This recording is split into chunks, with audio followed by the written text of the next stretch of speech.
Welcome, everybody, to the finale of the GT3 Enduro for the 2022 Winter Championship, and it's going to be taking place at Nurburgring. I'm your host, Jay Alvarez. My co-host, Constable Cody Wassum, is with me. Wassum? Welcome, welcome. All right, and we're just Final underway. race of the season. Yep, and we are underway with the GT3 Division 3 drivers, as that's Delbecky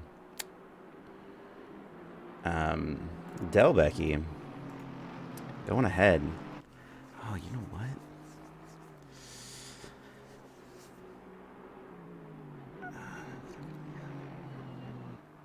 what? Yes, a little bit of a different design. John Rico, thank you for the raid with that, and going on board with one of these drivers to see where I think it's gonna be Matthew Haight of CC Racing, who's gonna be leading us out on track, or possibly no, but it's definitely gonna be Matthew Haight, and we'll go on board as he starts his flyer.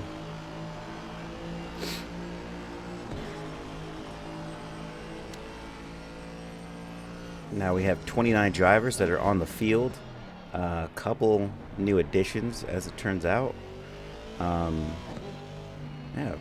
definitely a couple new additions. As we finally taper off this season with the GT4 that is now concluded, and now the GT3 that's going to be concluding here. I believe we still might have an Enduro left, Wassum. I don't have the schedule in front of me.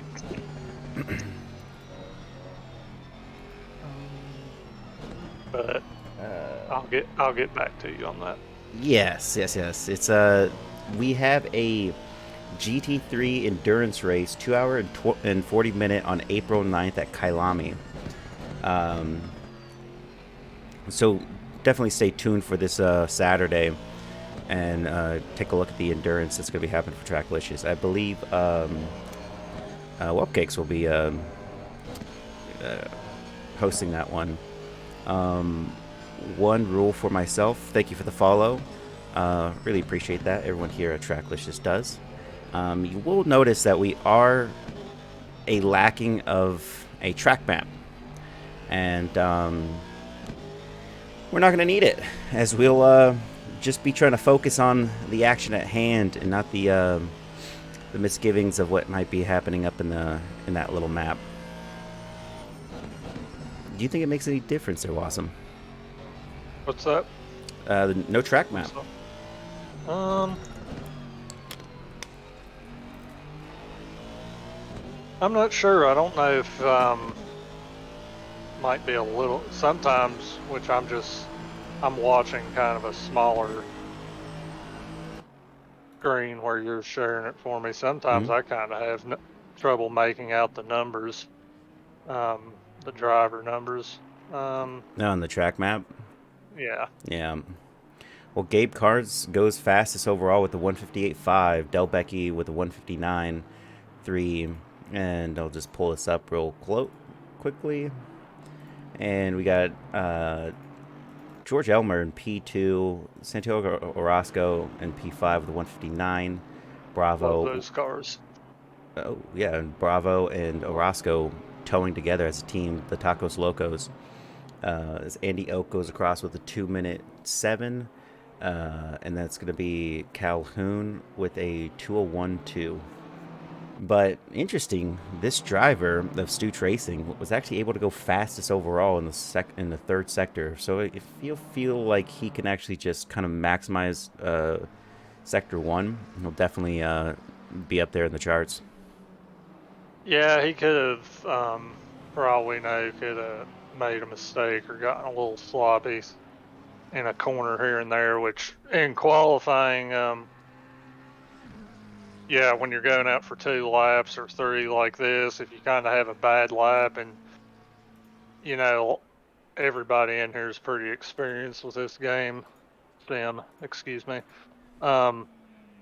Yeah, if you know you kind of messed up a corner, Oh. if you can focus on your second lap, getting that corner right, and then doing the rest of the lap like you did before, then you know you're going to improve your time. But we'll see what Calhoun can do on this one.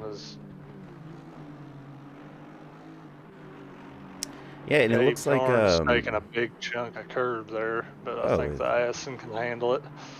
we have a new addition, Dave Bullitt for Joey Band, McLaren of car number 43. Made it across the line in time to go out and actually no, it was less unable to make a single lap account there, so that's unfortunate for him. As we have our new drivers of the Division 2 headed out onto the track. Man, I'm going to tell you.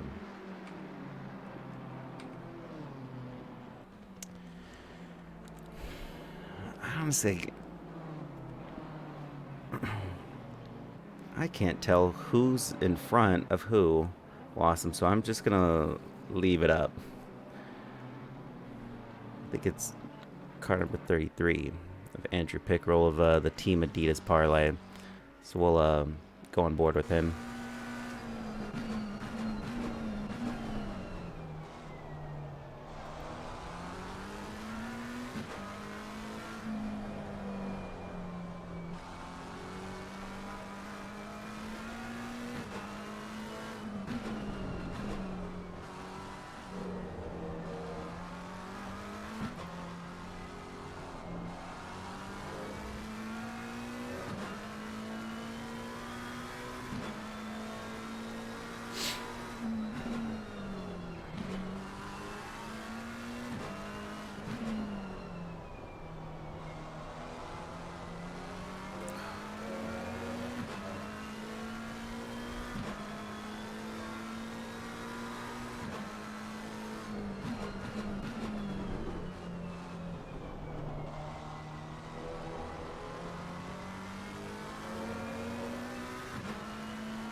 So awesome.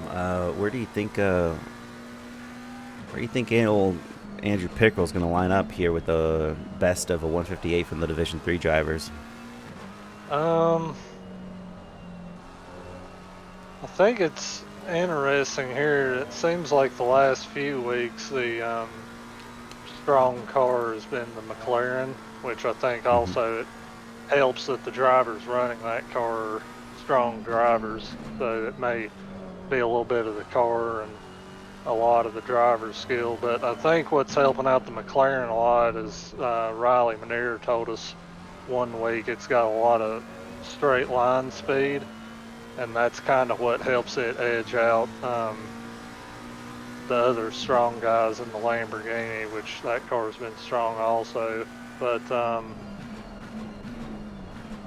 you've got a couple long straights here, which I think the McLaren will be strong at. But I think also we got to watch out these guys in the Lamborghinis. I think through these tight, twisty sections and these high speed turns, that car is going to be very strong. But you can already see some guys up there in the top in the BMW, which that car is going to be strong everywhere right now. But yeah, I was watching a few of the guys racing last night. Daniel Cass-Lassie, who we haven't seen in a while, and he seemed pretty strong last night in a few of the races they were practicing in that Ferrari. Which since that latest update, the Ferrari seems to have dropped off a little bit. I believe Daniel's the only one using that car here, but he seems to be handling it pretty well, putting in some good lap times, and was showing off some good racecraft last night in those practice races the guys were doing. So yeah, we'll see. I think he'll be running up there at the top. We can expect that. Oh no.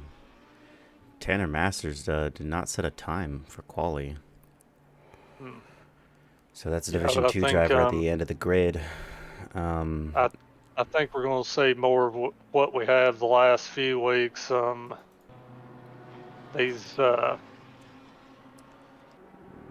The Adidas Forlay team and the McLaren. I think we're going to see those guys running up near the Oh, top, and I think we'll see a lot of the Area 52 Lamborghinis up there battling, and also yeah, that shook Gage up. Gonzalez and Rivera. I'm sure they'll be up there near the front. So Yeah, then the shake definitely, up from Jet Engelman there as he took a lot of that chicane and it just totally tanked his time. I mean, he still is the best of a 156.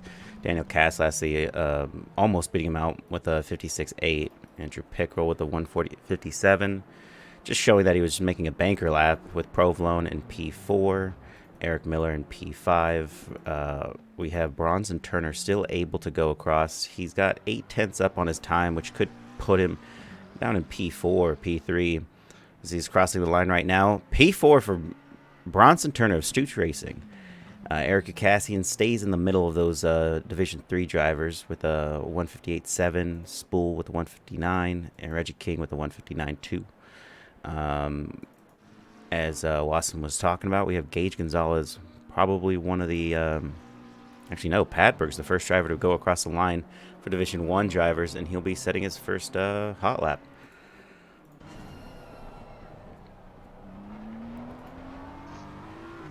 Yeah, Wassum, it just looks like an unfortunate endeavor for Tanner Masters, as he is the Division 2 driver that was unable to complete a lap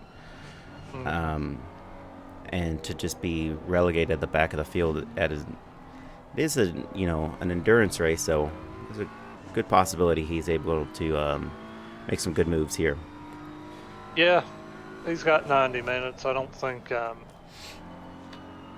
obviously this isn't going to doom his race. We've seen in some of our other races the doubleheader 30-minute format races.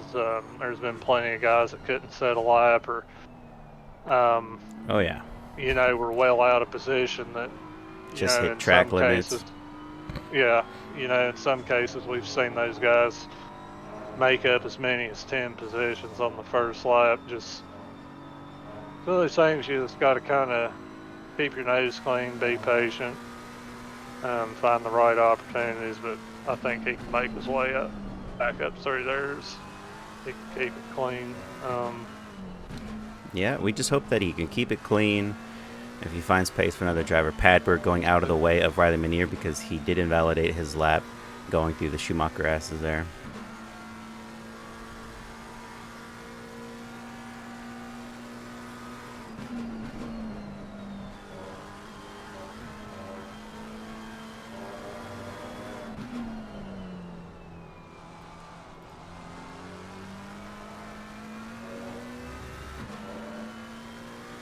Yeah, but a lot of I think we're going to see a lot of overtaking opportunities here. There's a lot of opportunities to race on this track. Couple long straights lead into some tight, hard braking zones.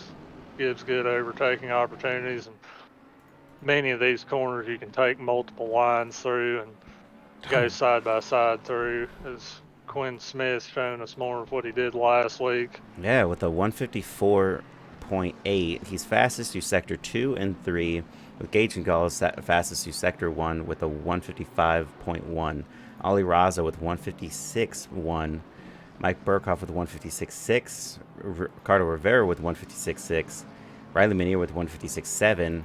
It really just goes down to show you that we have a less than a second holding most of the drivers up to P13. Really, a full 2 second gap, but that's a gap that is quite scary. We're going to see a lot of pace coming out of these drivers in the start of this race. So Riley Minier is already gaining about half a second on his time. I really think it's going to be Quinn Smith. He's already showing a better momentum overall. Just put this up on the board here. You can see he's 3 tenths up on his delta, and he's only increasing that because we only have a few drivers that are doing so at this time. We have Jarek Snyder, who is sitting in the middle of Division 2 drivers with the 158.5, and Padberg finally making a lap of his own. Same with Ed Kerstetter. Kerstetter is going to have this only one attempt at it. He's got a Let's see. We got Quinn just a little bit behind him, so we're going to jump over to Padberg here, who invalidated his lap. And that's unfortunate. Ed Kerstetter about to cross the line. It'll be interesting to see where he unfolds here. Ed Kerstetter goes third fastest. Riley Manier improves upon his time, but barely. Still P4, pushes Ollie Raza down, and Ricardo Rivera. Mike Burkhoff, the only driver that's going to be able to improve his time. He's half a second faster, but where's that going to put him? P5 for Mike Burkhoff. And we have Will Campbell sitting in P12, Jarek Snyder in P15. Jakob Padberg is sitting in P28, and a newer driver of R. McKay, also car number 916, unable to complete a lap. That's 4 drivers for you that were unable to make things happen. That's unfortunate.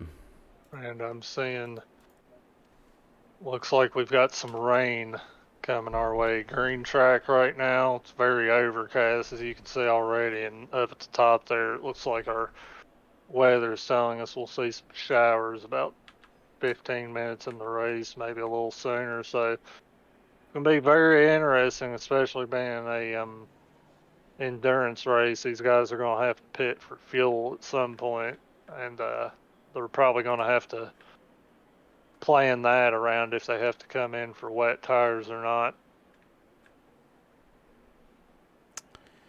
I'm just going to be taking a look at the track liveries here. And I said it once, and I've said it a lot of times. That Stooch Racing livery really just shines a little bit above the rest there.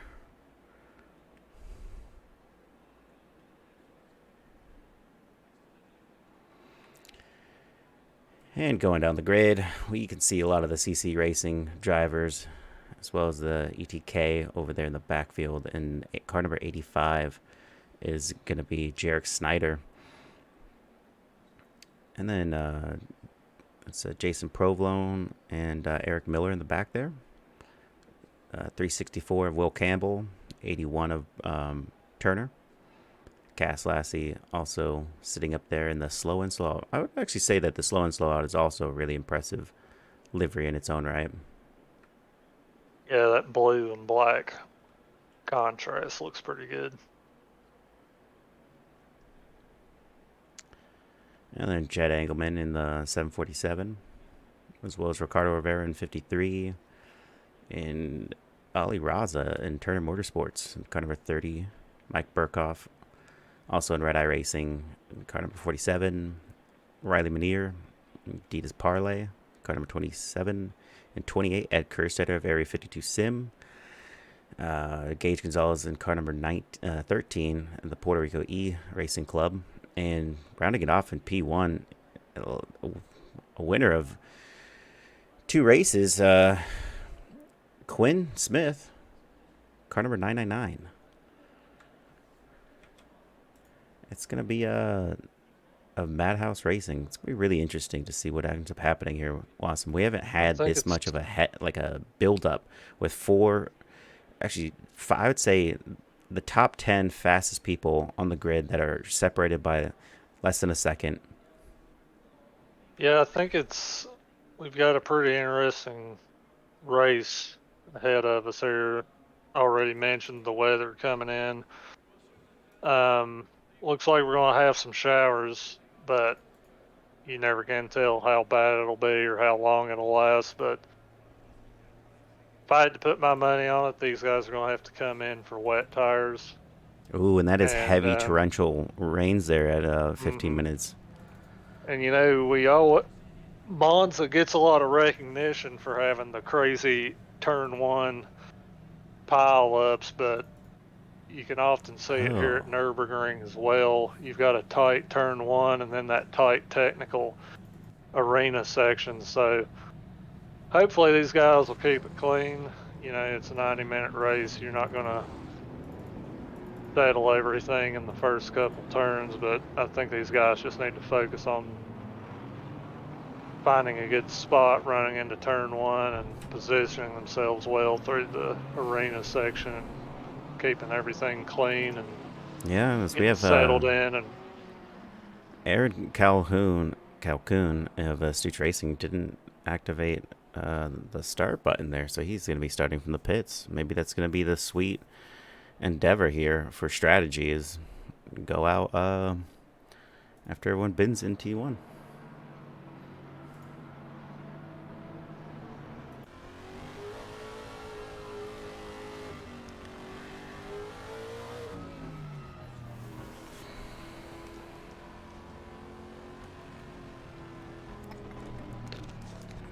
Now, Wassum, I think it would be the strategist in me take a good look here at tire profiles. We got a white tire lining, right? Or is it the yellow? Let's take a look here. let me check real quick. I'll be right back. I think it's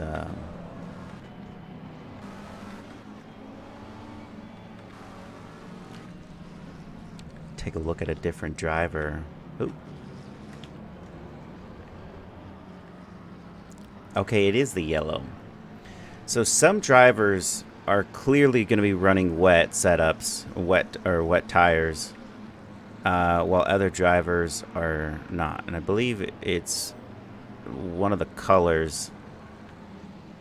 I forget which one though. Might look like Cass Lassie is going to be running the dry setup, and some of the other drivers are opting to not do that at all. Because we have yellow tire lines on one of the Puerto Rico guys. Let's just head over to somebody else here, Will Campbell. I did a quick little pit lane walk.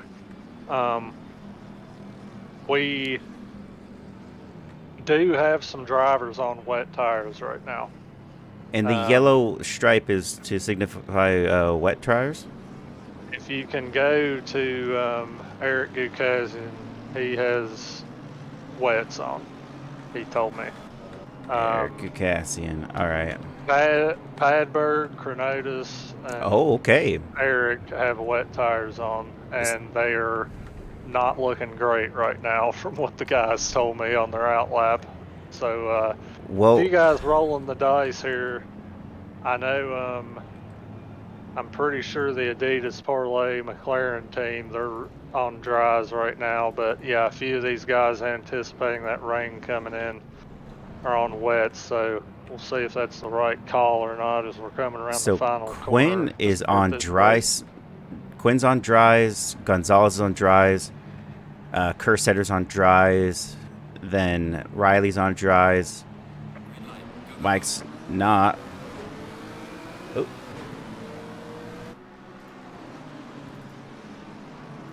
As we're underway here, and Gabe Carnes gets a drive-through penalty, as Ed Kersetter already takes P2 away from Gage Gonzalez. As Quinn goes wide, that's going to open the door for Ed Kersetter. Even Riley Manier trying to get in on there. Ed takes the lead. Quinn's going to have the line in here.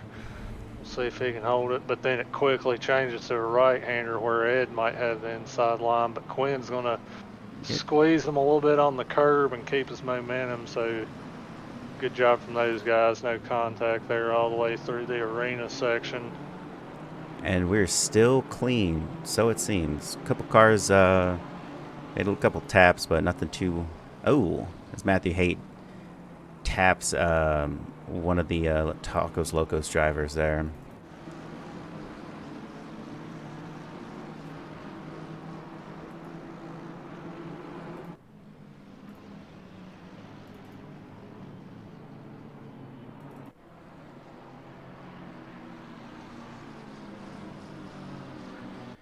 Just a quick shake up here.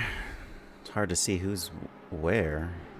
Jet tries to go for it a little bit there on Ali Raza.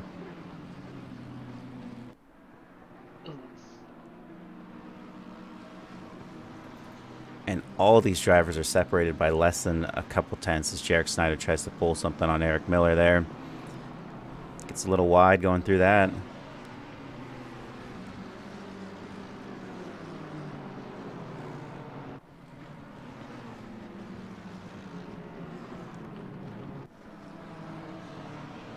And unfortunately for Gabe Carnes, who's leading the Division 3 right now, is going to have to go in and serve a drive-through Oh, we penalty, which he's have doing a right now. McLaren off the track there.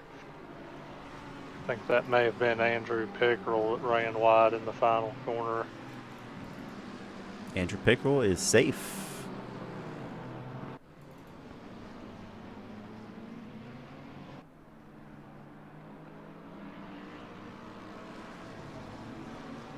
And already we're seeing a slight gap form as Riley Minier is half a second, or a second, 1.2 seconds off of Gage Gonzalez, as Ollie Ross is 1.2 seconds off of Riley Minier.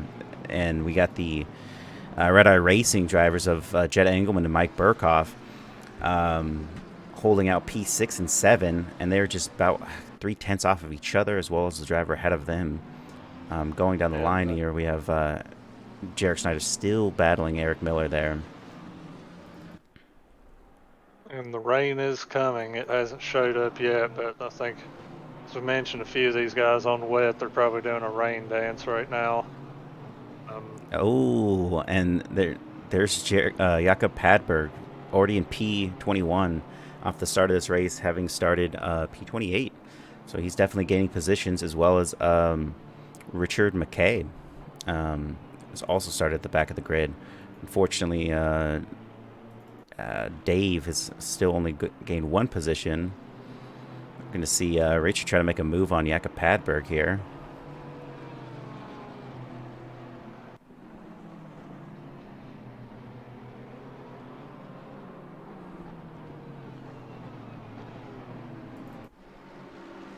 And finally, the move is coming. Does Jarek have it going down this line?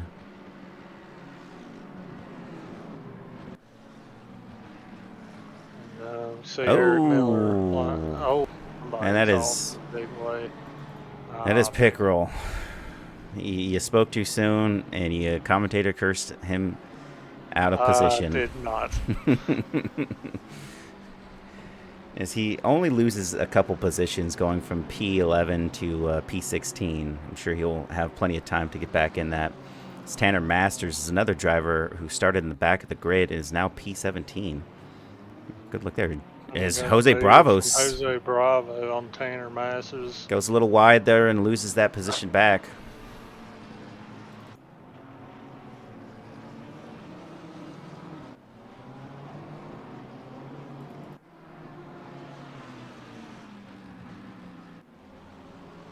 And we did see something here as well. I didn't ask any of the guys, but they've obviously been able to check there and see that the weather's coming. Some of them may have short fueled, hoping, half a tank of fuel or less, hoping that they could change over to wet tires and fill up to the end of the race in one stop. But they're going to have to get a certain amount of laps into the race before they do that. Yeah, and be able to fuel to the end. Reggie King with that masterful overtake on the inside line of Eric Miller, and that's another position loss for the man who has been overtaken by Jarek and now Reggie King. And it looks like Spool's going to even try to make some action there. Looks like the rain has started. And the rain is going to... wipers are on. And not only that, track being greasy, the rain's going to only intensify with that plus sign and the double rain spout. We're not meteorologists here, folks, but we do know a little bit about what's going on the track, as temperatures have already dropped to 19 degrees. We're going to see the those that decided to pit or start the race on wets gain a lot of advantage here.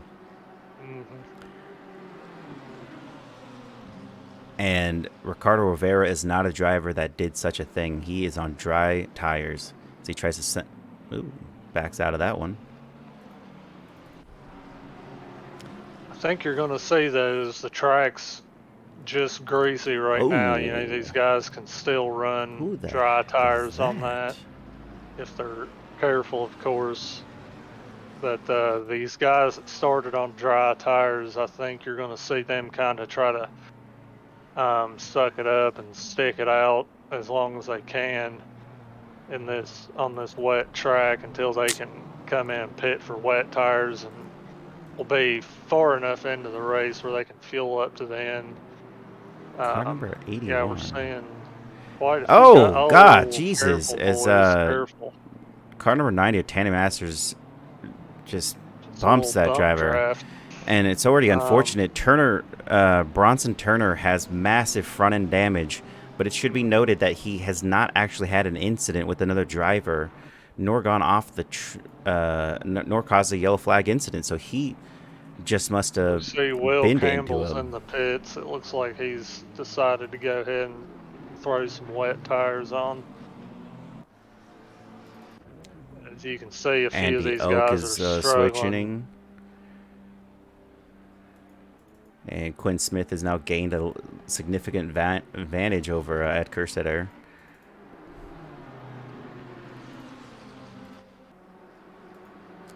Now, there are no team orders with Red Eye Racing, and it looks like they are racing each other for position. Mm-hmm. And as well as, if you were Mike, you'd want to comfortably say to your teammate, hey, we're in different divisions. Can you move out of the way? Mm-hmm. Oh, is As we see a Ricardo. McLaren off there, That was, looks like he's it going to go in the pits. calculated, though. Calculated. Gage Gonzalez goes into the pits to get those wet tires. I thought it looked like he went off completely. As Ricardo stays out for one more lap, we're gonna see Ed Kersetter in the pit lane, changing tire setup right now. So, Jarek Snyder coming in the pits as well. I thought he told me when I hopped down earlier And that is a that lot he of was on wet drivers. tires. So, Look at that. We have Delbecky, Spool, Miller, that, that's a great shot. Miller with a Turner, lot of front end damage. Matthew Haight, Jason Provolone, George Elmer's now going in. He's got some back end damage, so he's definitely felt the brunt. As it looked like Richard McKay was going to go for it, but he has decided to stay out. He was in that pit lane. And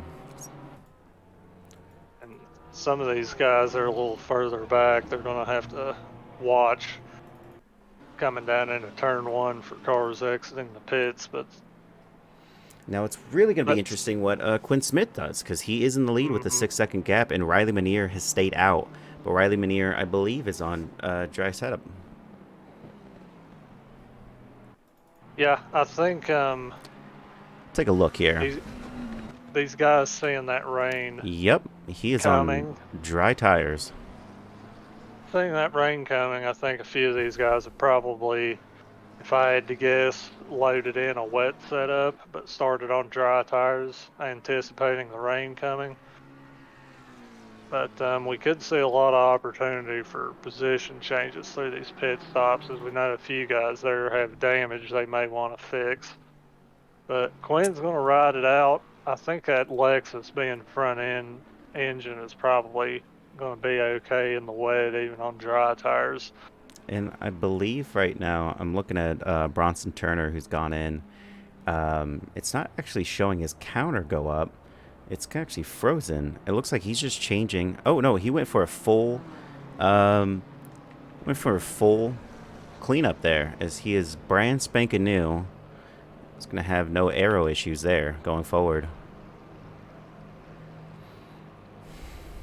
and that might be the optimal thing to do. Is Eric Miller also going out onto the track,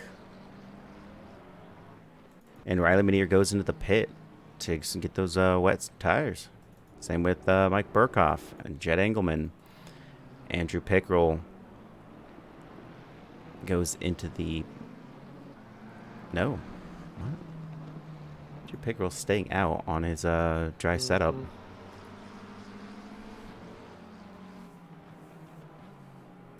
It's Ollie Raza also in dries. Oh, wait, no. Wassum, I think we have... Oh, no, he's on dry tires. I was going to think at least one of those fast boys might have been a prophet and gone with the... yeah, you can clearly see he's having Raza issue. goes off. This may give Ricardo Rivera a chance heading up into the Schumacher S.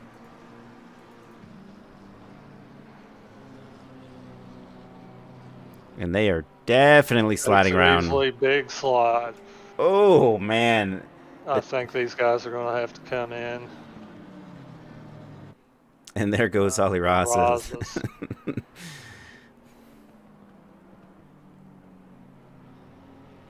is there any driver that made the sensible move to stay on to start on wets? As we see Jakob Looks Padberg in like, P5 here, who started at the back of the grid. He was on wet tires, everybody. yes, sir. And that is Paying big dividends there for he's Padberg. starting at the back of the grid and now P5, and he's going to have even a better position as Quinn goes into the pits, Ricardo Rivera goes in the pits, Ali Raza goes in the pits. Andrew Pickerel is the only driver yet to go in the pits that's still on dry tires, and Padberg is about 6 seconds behind him. What a cost that this is going to have as everyone's serving their mandatory We could pit see a stop. lead change here, I think. Absolutely. We're going to be seeing Jakob Padberg take P1 while all the other drivers are sitting in the pit lane right now. There goes Quinn Smith, Rivera, and Padberg down the straight, gaining the positions, betting on wets. Now holds P1. Wassum, this is the start of an endurance. I've never seen anything like this. And these Yeah, that's pretty cool. You like seeing a gamble like that pay off. That's pretty cool to see. And Wassum, we got a first-time viewer, Plastic Man C, asking how many of these cars could go to the end on a tank of fuel now. I believe even on a full... I doubt it. I don't think any of them will be. There's a few that could get close, but to my knowledge, just about every car you're probably going to get between an hour and 10 minutes out of fuel, unless you save a lot. So Padberg is going to have to pit at some point to get a little bit of fuel, but also that may not be that big of a problem. We still have an hour and 15 minutes left in this race, so this rain could stop at some point. These guys could have to switch back on to dries, but that remains to be seen. Yeah, a lot of interesting things happening so far. Daniel Caslassie, I'm not sure if he's started on wets or not. I believe he's on dries. Or, sorry, wets. And I'll switch that in a second as we have a heated battle between Gage Gonzalez, who got in between Mike Burkhoff and Jed Engelman of the Red Eye Racing team. He's just sitting in this train here that's forming. We'll pop up to see that. It looks like Eric Kukassian's going to take one of the top 10 spots there at P8 because he's started on wets. Going over to looking at the tires, it looks like Daniel Caslassie of Slow In Slow Out is definitely climbing the charts to P2 with an 8-second gap to Quinn Smith, who is now on wets. Just goes to show you, Wassum, the pace of these drivers, that even though they were in the pits for 40 seconds, 44 seconds to roughly to change tires and to get out, Quinn Smith is still holding P3 and Ed Kerstetter P4 with Riley Minier sitting in P5 respectively, as we have Santiago Orozco in P6 of the Tacos Locos also on a wet setup at the start of the race. Now, goes to show you, is Chronotis is the same thing. Deep, and he's got a big train coming up behind him. This could be interesting going down into T1. Oh, and Mike Burkhoff goes ahead of Gage Gonzalez. Doesn't Gage Gonzalez have wet tires on, I believe?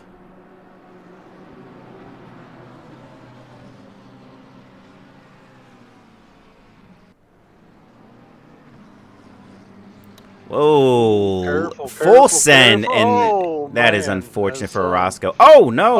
Oh no! He just keeps. Chad Engelman saw that dive coming in his mirrors and was able to get out of the way, but Orozco getting unstable coming out of turn 1 and collected.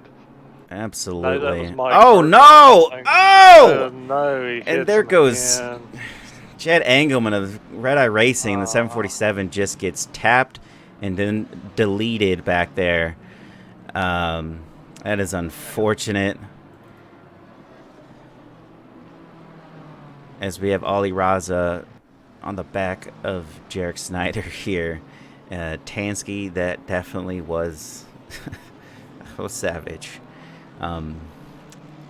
What a unfortunate thing to happen. You hate to see it, Wassum. Oh, jeez. George Elmer has been disqualified from this race. What's happened there? Car number 202 has had contact with car number 323, and that's going to be Matthew Haight at 7 minutes into the race.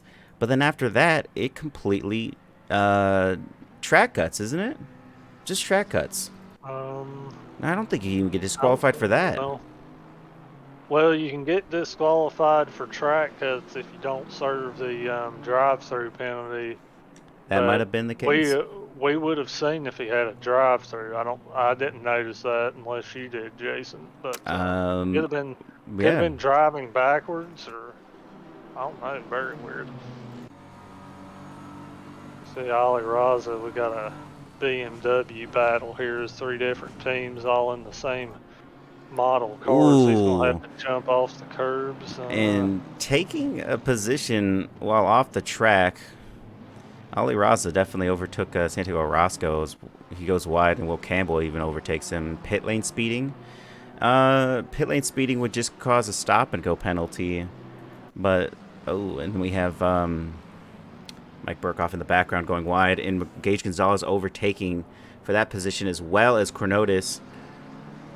And Wassum, if you didn't notice, Chronotis at the start of the race was in the back of the pack. He was sitting down in the bottom split, or the yeah, bottom split. It would be just as you're saying. It would be a drive-through penalty. Um, Yeah, I know what most of the time you see people get disqualified for is if they get a drive-through, and you get a drive-through for off tracks, and you get 3 laps to serve it, and if you don't serve it within those 3 laps, you'll get DQ'd. But yeah, that's pretty strange, as I didn't notice a drive-through pop up for him earlier, but that's entirely possible.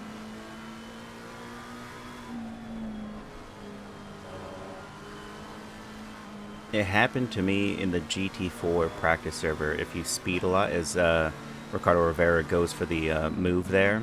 Now, don't believe that's for position. Actually, it is for position. That is Chronotis dropping down the line. As Ricardo Rivera takes P8 and Mike Burkhoff P7 as Chronotis drops down to P9. Beachley was saying it happened to me in the GT4 practice server. If you speed enough, it'll give you a disqualification. So speeding in the pits enough? Interesting.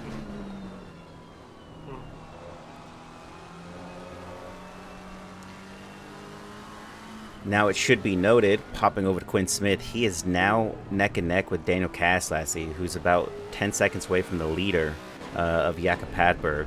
And there he goes for the overtake on the inside line and sticks that perfectly. So he's going to push ahead for Padberg. Ricardo Rivera going for P7 here. And Jumping over the curb a little bit. Mike Burkhoff's not quite ready to give this one up. I did notice in the 3rd sector of the track, these guys were doing a good, you could definitely tell they were trying to avoid touching the curbs much, as those can get pretty slippery with wet conditions like this. yeah, and with the new tire model, anything's possible with these curbs. As we have Tansky saying, Beachley saying it's not sure what the threshold is, but Tansky saying blocking the pit lane will result in a straight disqualification as it is deemed a safety infringement by the game. But speeding in the pit lane will result in either a 30-second stop and go or disqualification. So he must have like either just blown into the pits at a high speed and immediately was disqualified, or yeah, I mean, blocking. How can they tell if you're blocking, especially since all those drivers were slowly rolling into the pit lane? I guess Tansky just means if you're sitting out in the pit lane, not over where your pit box is, if you're just sitting there stopped in the pit lane, maybe. Not sure. We can check out some replays at the end of this race and try to figure out what might have happened there. He's still sitting in the pit lane. Disqualified. Richard McKay, and 3 laps down, as Eric Miller has gone into the pit lane for reasons unknown.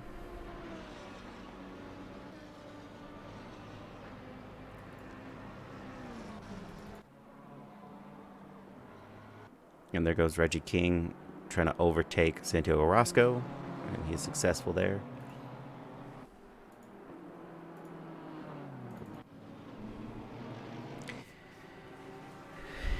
If you reverse in the pits, it's an instant DQ. That could also be the reason he overshot his box, and a lot of speculation is what's happening here. Oh no! Oh, wow. What happened there, guys? Ay, ay, ay. Quite a big collision. Both drivers going to come out with some damage from that for sure. As we're looking at a straight up replay of what just occurred, we'll take a good look and see how this occurred. My guess, might have tapped Burkhoff going into the corner, and then as he tries to move around, boom, there he goes, taps him, and then goes for the number 2 as they push through each other. And double tap. The double tap. Yep. Really hate to see it. And that replay was brought to you by Surf Station. If you like surfing and stations, go to Surf Station. Couldn't think of anything else, Wassum. The last podcast I listened to. Yeah, you hate to see that. We see Jed Engelman fighting his way back through the field after that incident earlier, getting back up in the top 10. Good to see. Yep. Where's Mike Burkhoff? Down to P13 off of that incident. Heavy hands are going to be spit there. Oh, Tanner Masters goes for that. Send. Very big send. And then Calhoun gets pushed out of 2 positions there with even Provolone going by. And it looks like Delbecky's going to want to try to make a poke at him. And Russ Gray and Molson FL, thank you for the follow. I don't actually have a notification that tells me right away that it happens, so I look at these a bit later, but thank you so much for supporting everybody here. And if you guys are new and joining in, we do have a 2-hour and 40-minute single-seater race that's going to be happening this weekend.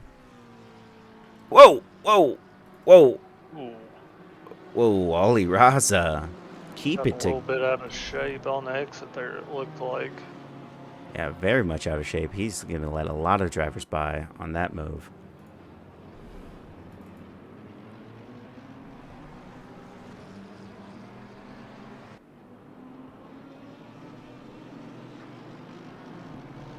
And I believe Snyder, the ETK, and Chronotis, P11 he was P9. Both teammates, slightly sporting different liveries, but Andrew Pickrell going to be taking P15 here. Oh, so we see Tacos Locos off in the background there. It looks to be Santiago Orozco. Gage Gonzalez now sitting in P6. Might drop a couple. At least a penalty point might be awarded if the stewarding deems that to be intentional or a racing incident, as he is sitting next to Riley Menier for P5.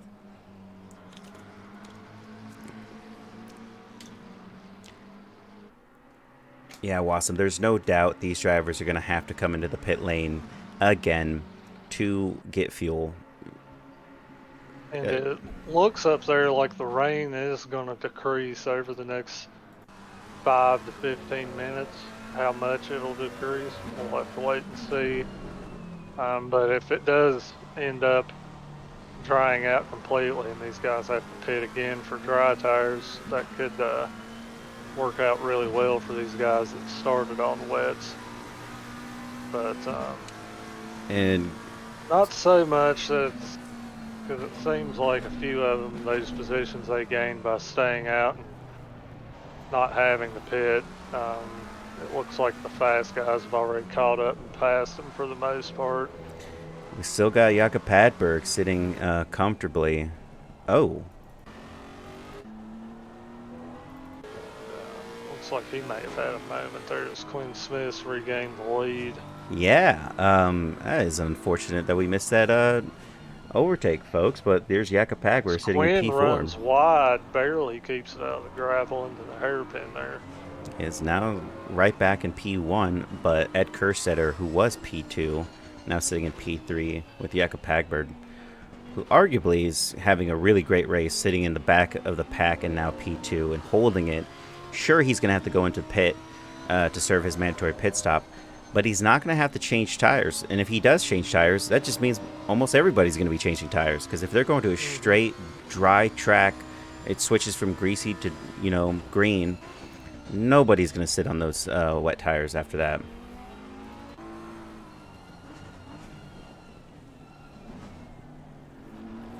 Jarrett gets a little close to Will Campbell. Trying to maximize his exit here.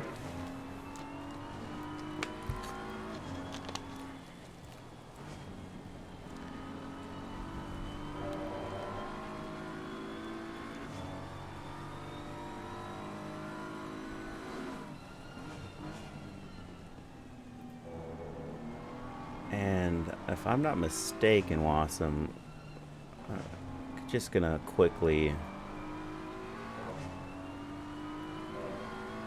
Sorry, I know that was on you. only you saw that. Our calendar coming up for the GT3 championship. The G is going to be still on Sundays at the same time as you're watching these now, and we're going to start on May 8th at Silverstone with a sprint. Then on Thursday at 8:30 as well, Eastern Standard Time, we're going to be doing a GT4 GT3 mixed championship class. So that's going to be a pretty interesting dynamic happening there. And then we have the GT4 GT3 mixed enduro championship. First one will be at Barcelona, followed by Hungaroring, Zandvoort, and Bathurst.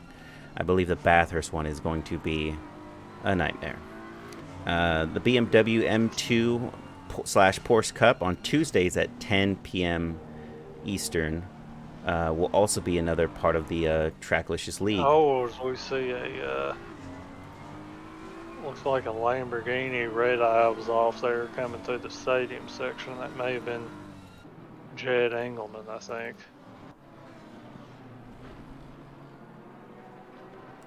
He might have just invited some drivers to get closer to him. That might have been the key factor there. Is Mike Burkhoff's also sitting in P11.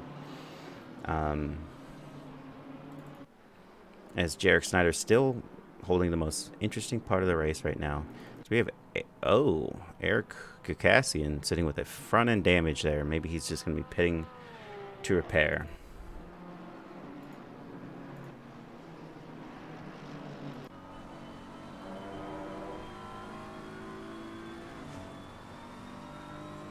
Hey, Jarek just trying to keep the pressure on Will Campbell here. Hoping to force a mistake, I'm sure, as these guys are still struggling a little bit in these wet conditions, but they've kind of run a few laps now, starting to figure out braking points and how they need to turn into some of these corners, but makes it a lot harder if you've got a car following close behind, putting the pressure on.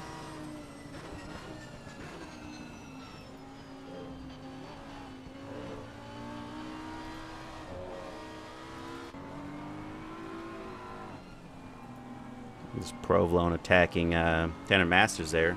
So we enter Sector 3.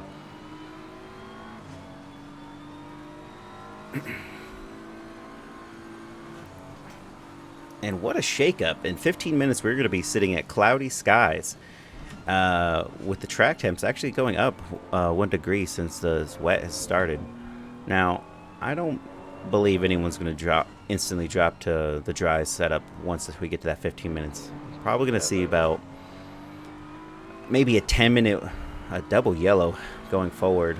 Doesn't bode well.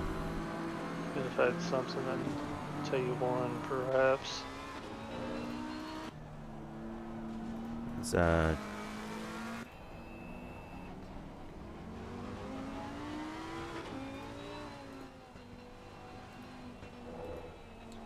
number 222 of Delbecki and car number 3 of Orozco have been involved in an incident. That might have been the double yellow that we saw earlier.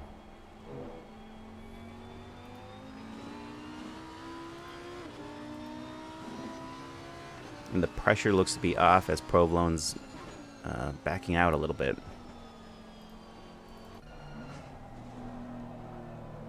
On board with Santiago Orozco, and it looks like Matthew Haight of CC Racing is really going to be pushing Orozco for this position here. Eric Gukasian also disqualified, I'm saying. Oh! What's happened there? Eric.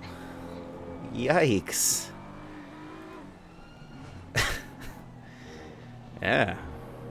Oh, and that's we see McLaren off in the gravel there. It's Stooch Racing, not Turner, but Calhoun, who was just behind them by 3 seconds now, and P21.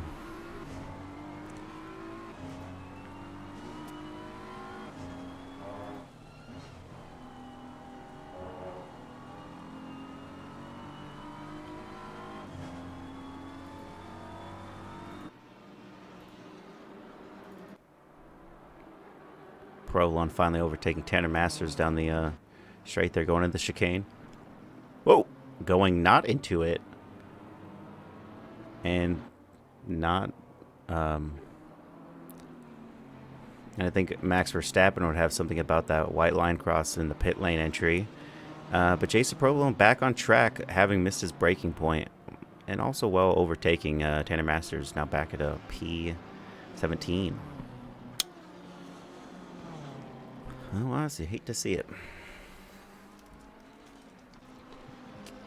Look, we're having a lot of yellow flags here. I'm not sure why. It looks like this rain is going to end some point in the next 15 minutes. So I'm sure there's going to be a lot of these guys starting to calculate what they need to do in terms of strategy. I don't think they've been able to fuel to the end with that pit stop on the wets earlier, so this will give them a good opportunity to mix in that fuel stop, and if they have to switch back over to dries, they can get that all done at once. Ooh, Gage Gonzalez going for something a little bit more risky here. Into the chicane. As he is able to make it happen. Give each other plenty of room. Didn't even have to jump on the curb very much, so nice job there. And Cass Leslie's always a formidable yet fair opponent. Very clean driver, so that was just all around good racing. As it almost looks like it's kind of held up Gage, and Gage is already going to start to pull away. Well, hello, gentlemen. What happened? Doing my best Ted Kravitz impression on being in the pits in F1 as opposed to, here as opposed to F1. Well, you know, apparently if you switch over to second gear in the pits, you can keep accelerating and get disqualified. So that's totally unfortunate to hear, as we have Matthew Haight sitting in P20, still putting the pressure to Santiago Orozco. I do want to bring light to a bit of strategy play here. Kernotis up in 13th position hasn't pitted yet. So a bunch of the pack in the back went out on wets. A lot of suffering first couple of laps for sure, but then the weather came into play and came into their favor. And now by it going dry, it means everybody has to pit, so they'll be on even tire strategy. So Kernotis in a really good spot up in 13th place. Yeah, we noticed several drivers. We were able to take a look at the tire changes. Some people risked it. It looks like Jakob Pagford being one of the biggest winners there, because he's sitting in P2. As Quinn Smith just shows his alien skills, already overtaking him even after having that 44-second gap to change over to the wet tires. And what a fantastic run it's been. While it is going to be dry in probably in around 10 minutes now, 8 minutes, there's no possibility that it just switches right back into a light rain. But it just really depends on how quickly that track is going to dry, whether or not we end up seeing people go for a full switch or not in terms of the race strategy. Yeah, definitely going to play into favor. This weather change is going to play into the favor of those who did the early wet strategy.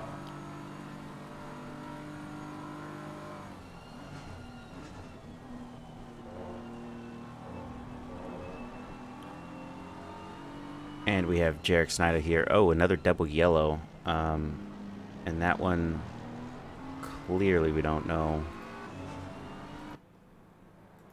where that's going to be Jarek's going been down. working on Will Campbell for quite some time now. Down in the first corner. Do we still have double Trying to- yellows? And as he's been battling it out with Will here, as Will runs a little wide, this might give him a sniff, but he's going to be on the outside going through the arena section. He goes for it. See if he can hold it here. If he can hold it this part, he'll have the inside into the right-hander, but I think Will might be able to edge it out. And look at that. Will's going to be able to take it.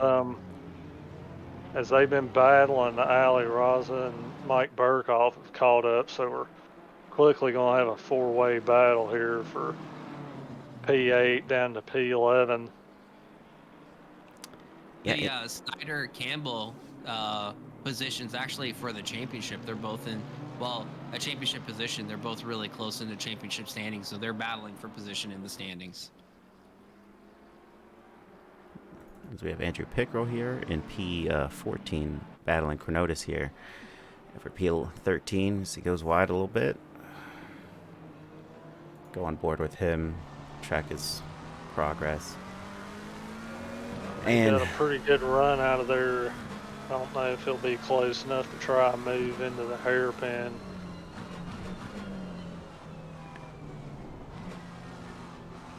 Yeah, I've noticed in these wet conditions, seen quite a few guys run a little bit wide there into the hairpin.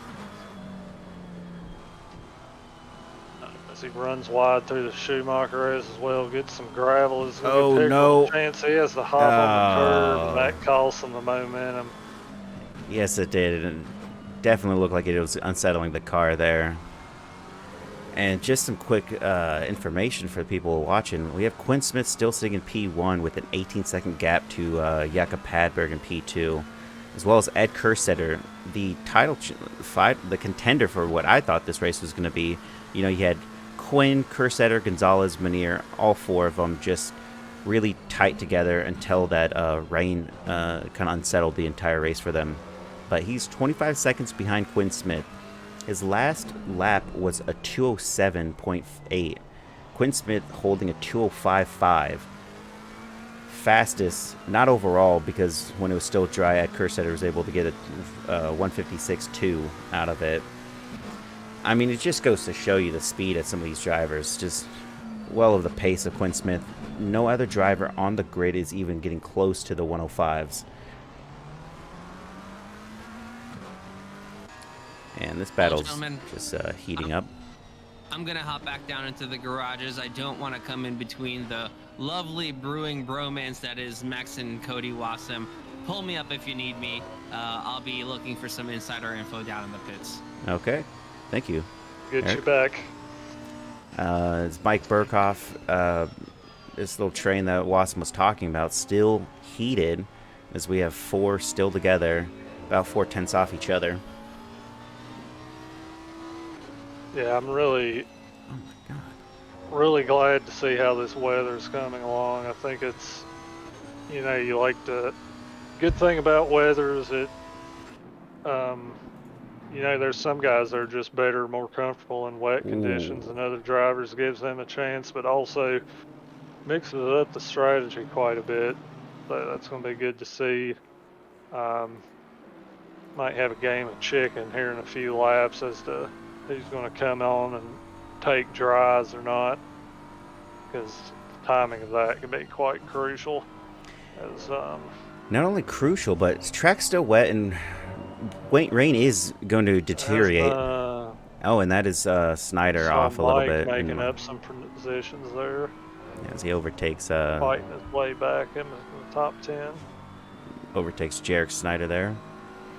As you see Ali Raza right now already moving over onto the wetter part of the track to cool his tires a little bit. You can see on the racing line here, We've got a little bit of a dry line forming as the rain's starting to decrease quite a bit.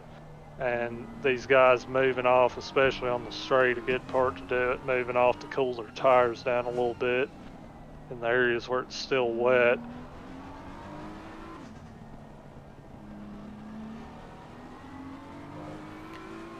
Now, So, as I was saying Jared, earlier there, Wassum, with the leader, he is now 21 seconds ahead of Padberg. So he's increasing his gap even further, even though we still have a wet conditioned track. He could possibly even go for a full tire change and still not lose out that much time to the other drivers.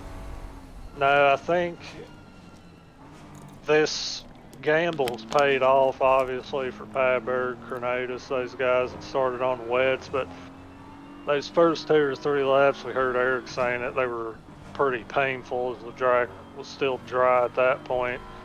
But running wet tires on a dry track, even for 2 or 3 laps, that's going to cause quite a bit of wear to those tires, and that could be affecting those guys at this point, as we're almost at the halfway point of the race.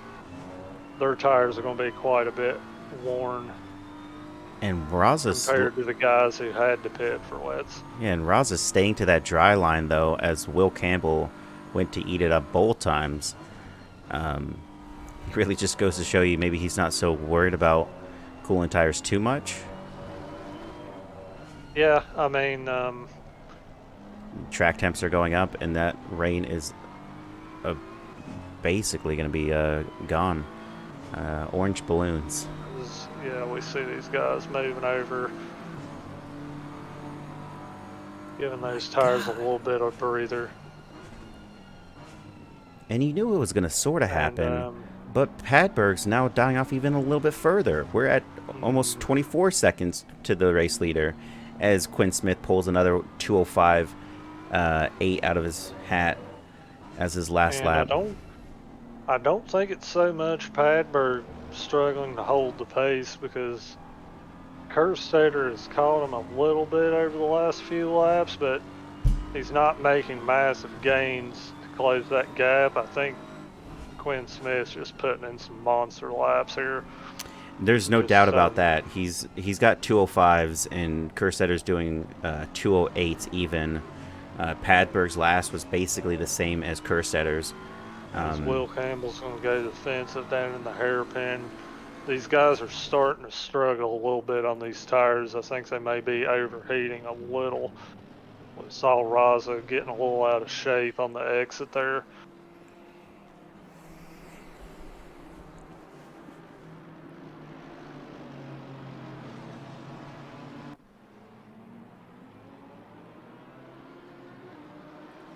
As I think, you know, we saw a little bit of battles there and changes of positions between Raza and Burkhoff and Snyder.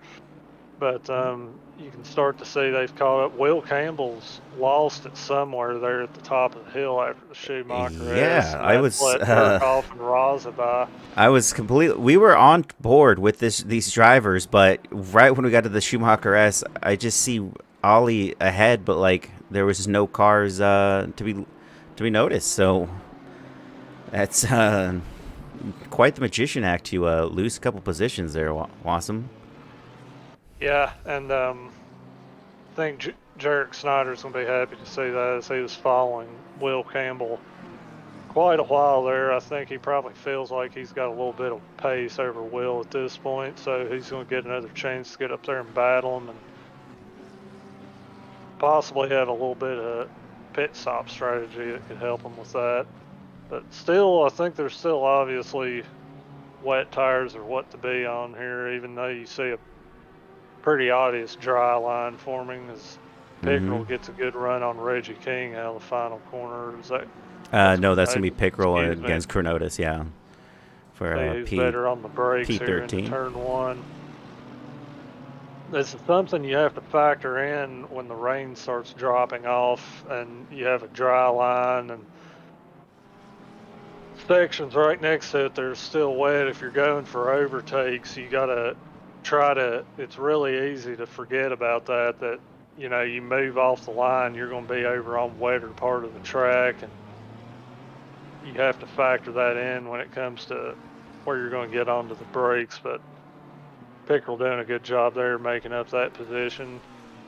You see Gage Gonzalez that getting up there with Ed Kerstetter. Yeah, and is Ed track may have had a moment at some point there. No, not at He all. runs So a little wide. the track has been drying, but it's also been allowing for these drivers to get faster times out of the laps here. We have the paces of the laps are actually a lot better. We have Kerstetter doing 206s. Gonzalez just did a 204.7. I mean, just putting in some monster laps now that this track has been drying up. Quinn Smith still consistent with those 205s. Padberg with a 207. I mean, just a 204.7 right now from Gage Gonzalez just shows you.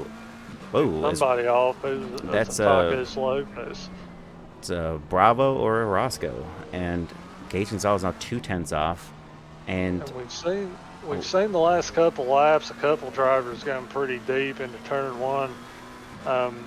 You even saw Ed, who's one of our more talented guys, going deep and missing the apex for turn one. I believe we can ask later, but I'd say that's probably due to tires heating up, because and the track is changing every lap for these guys, so they're trying to judge that the best as they can. And there goes Ricardo Rivera overtaking Kendall Caslassi, giving him enough room. There's a couple drivers all in heated battles, but looks like Rivera was the only one to make it stick. And Mike Burkhoff's gotten past Roz at some point. Still see these four drivers running really close together, even after almost 50 minutes of racing. That's really good to see guys still battling this close. And that wet line even looks like it's deteriorating pretty rapidly. Definitely going to be seeing a change in the order shortly, as Gage Gonzalez still 2/10 off of Ed Kerstetter. Now, if Quinn can time it right as they pass one of the Stooch Racing drivers there, if Quinn can time it right, he's got a 30-second gap to P2. Going into the pits and changing to a dry tire, and successfully being able to run those laps, he's not going to be really in any worry against any other driver. I think he's if he does pit before these guys, I think he will come out well still ahead in the top 5. He's probably going to lose a couple of these positions, but I don't think it's something he needs to worry about, because if he comes out behind these guys, even if he gets held up a little bit, they're going to have to pit as well. So as long as Quinn, and I'm sure he can, just keep his nose clean, keep the car on the track, I think he's got this win pretty well locked up. As he's just gone and done a 203.6, fastest overall in the wet tire change from all these drivers. Now dropping theirs to 205s. As they caught up to Padberg. So we're going to see a three-way battle here for P2, P3, and P4. And like you said, Wassum, he will drop to P4, more than likely P5, and he'll be battling out Riley Manier if he exits. Because it's a 44 seconds is the length of time we've seen drivers go back out onto the grid. Killer Beach, thank you for the raid. And Erudsitis for the follow. And Purple 7 for the follow. Yeah, let's go. Sitting 38 minutes left of this 90-minute endurance for the finale of the 2022 Winter Championship in the GT3 League. And Killer Beach, thank you for the follow. I don't think Quinn, though, as we see Padberg moving offline. I don't know if that's a defense or pulling tires. Definitely still defending, but Ed's going to be able to overtake him here. Into the turn one he goes.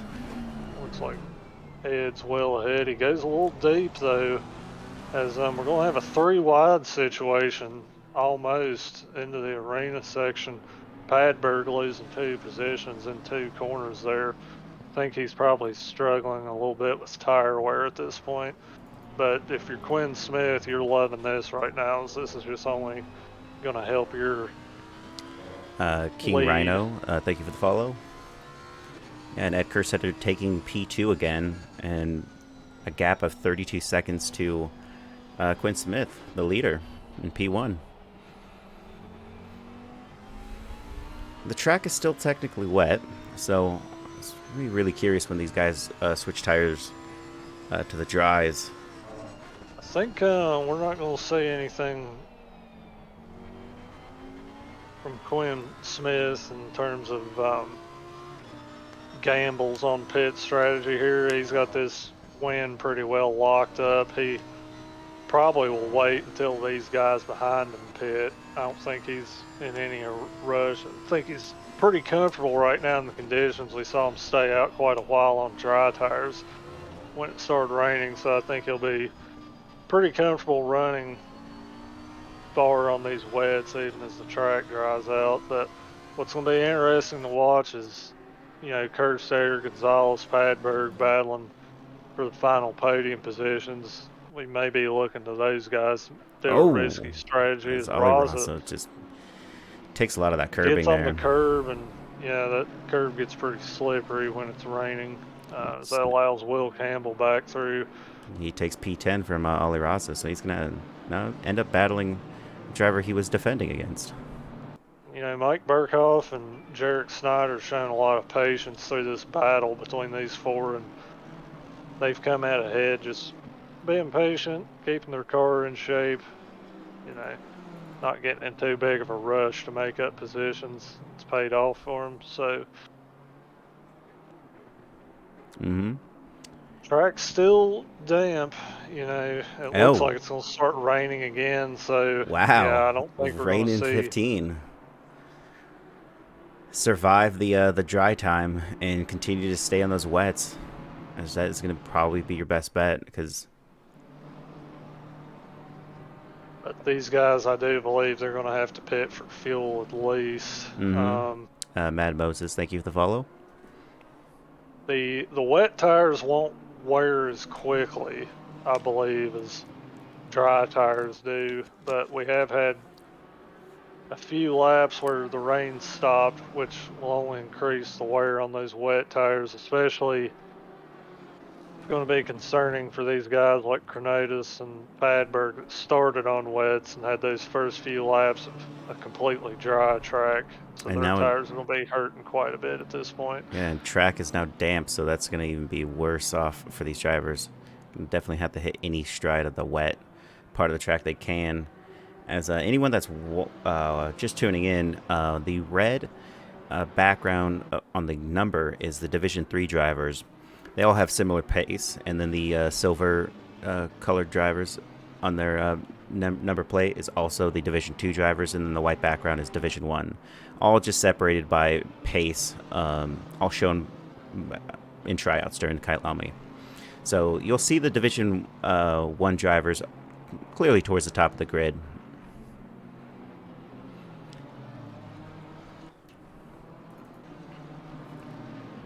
It looks like Will Campbell's going to try to take that. As Ali Raza is even further behind with a 3-second gap. Now, definitely miscalculated somewhere. As we see the Campbell-Snyder battle heating back up. Whoa, in car number 43, of Dave. He's a new driver to the series, so could have been fatal. Yeah, that's a awkward spot to catch somebody in that kink on the back straight, and that. And in goes Jakob Padberg, who's dropping down to P4. He's actually going to be losing a couple more positions off of that, but he's in the pit lane, probably to gate fuel, if anything else. That's just unfortunate.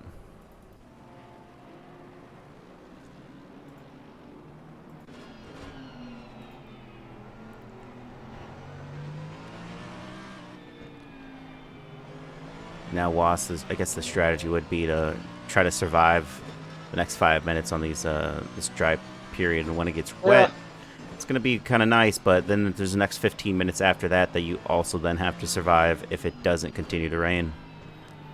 yeah, I don't think they have much to worry about. As we see, the track's still damp. You've got quite a lot of wet spots still left on the track that they can use to cool their tires at. And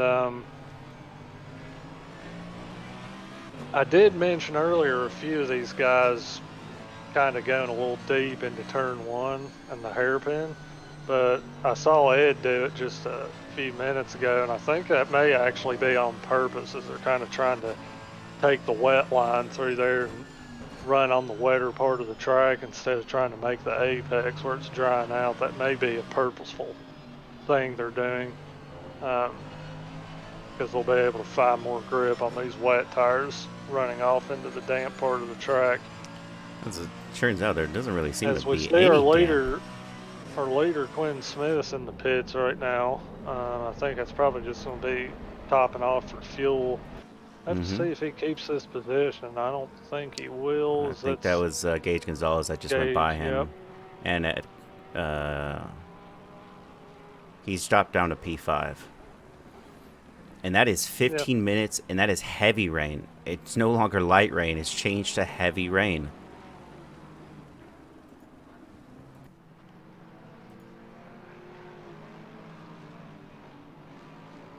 And Ooh. and Quinn, having had to switch to the to the wet tires initially at the start of the race, gone in the pits, overtook several drivers to get where he's at. Was P1, overtook to get back P1. Now sitting at P5, it's really going to be interesting what happens with that fuel strategy pit maneuver that people are going to be having to do as Gage Gonzalez in P2 attacking Ed Kerstetter. You know, Wassum, another thing to note is that Ricardo Rivera made up a lot of positions. He was, I think, sitting at like P8 to 10. He's now right down to P4, battling Riley Manier, which is great thing to see out of the Puerto Rico guys. Yeah. Seems like they've had a solid run so far. Very safe run. Gage is going to come in the pits here. This is going to be interesting to see how Ed Kerstetter responds to this. I think Quinn Smith is 26 seconds behind Gage Gonzalez. So it'll definitely be interesting to see where he pulls out. Is Ricardo Rivera going through the S's? Wonder if he takes that same strategy. He stays out. As does Riley Manier.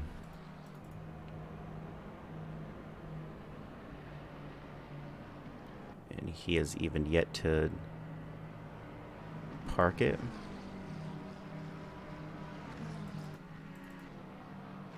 And there goes Quinn Smith just ahead of Gage Gonzalez for P4. see Padberg battling up here with Chad Engelman. It's a pretty good run on the back straight here. I think Padberg just needs to be patient. He should be able to make this one up. I wonder if Padberg switched onto a newer set of wet tires there, if he's just going to hold the same ones the entire race. He did have a 3-minute lap, so it's entirely possible with the fuel he did end up changing to new set of tires. Yeah, I believe one of our endurance races, a driver told me that the amount of fuel they were going to have to take, that changing tires, it was only going to take about 10 seconds longer to change the tires as well. So it's kind of worth it in terms of the lap times he'd be able to get on those newer tires.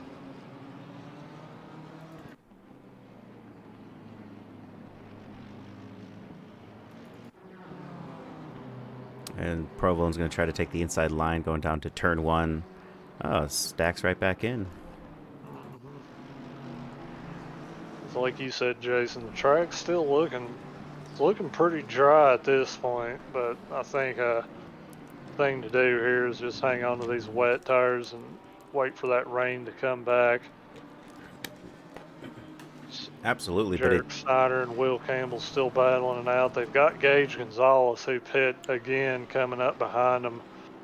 So I think it could be worth it for one of them to pit here perhaps, because Gage is going to catch them at some point and they don't want to suffer in their own battle with battling with Gage, who they're not really racing. You know, that's a guy that's going to gain these positions back regardless once Jarek and Will pit here. Mike Burkhoff gone into the pit lane. Probably for fuel. And the man definitely needs fuel because he has gone through several races falling short on the fuel strategy. Just literally feet short. He calculated something, but it wasn't enough. I'm just going to drop over to Gage Gonzalez as these drivers are still battling. Ollie Rossa behind in Turner Motorsports car, just sitting right back there and 6/10 off. Ooh, looks like Gage is catching something. And then This is something you hate to see right now if you're Gage, because he was battling Ed Kerstetter for P2 before he came in the pits. And, you know, I think Ed's probably been seeing on his track map and his standings on his HUD that he's probably noticed at this point Gage is caught up behind these guys. So Ed's probably going to hang this out as many laps as he can until he needs fuel and increase the gap over Gage. Look at that, Wassum. 5 minutes out, we got the rain, and then 15 minutes out, we have more rain. So it looks like this race is going to end wet. Big run from Quinn here. Going to get past Ricardo Rivera into the chicane. Nice job there. Waited for an opportunity and took it. And we've got yellow flags somewhere. Incident between Padberg and Gabe Carnes.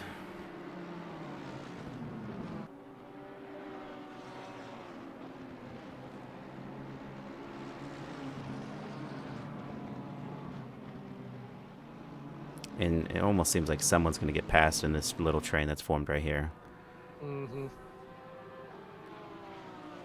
So we see Snyder and Campbell going pretty hard at each other. And, you know, I think if you're Gage, you just don't want to get caught up on anything happening in front of you. We see a little bit of wheel banging into the braking zone. Oh, look at Gage. Gage is going to go for it. Got to be careful around the outside there. Guys can understeer right into you. I think you might be able to pick off at least one of these guys. And it looks to be Will Campbell, and Ollie Ross is going to even try to go for it.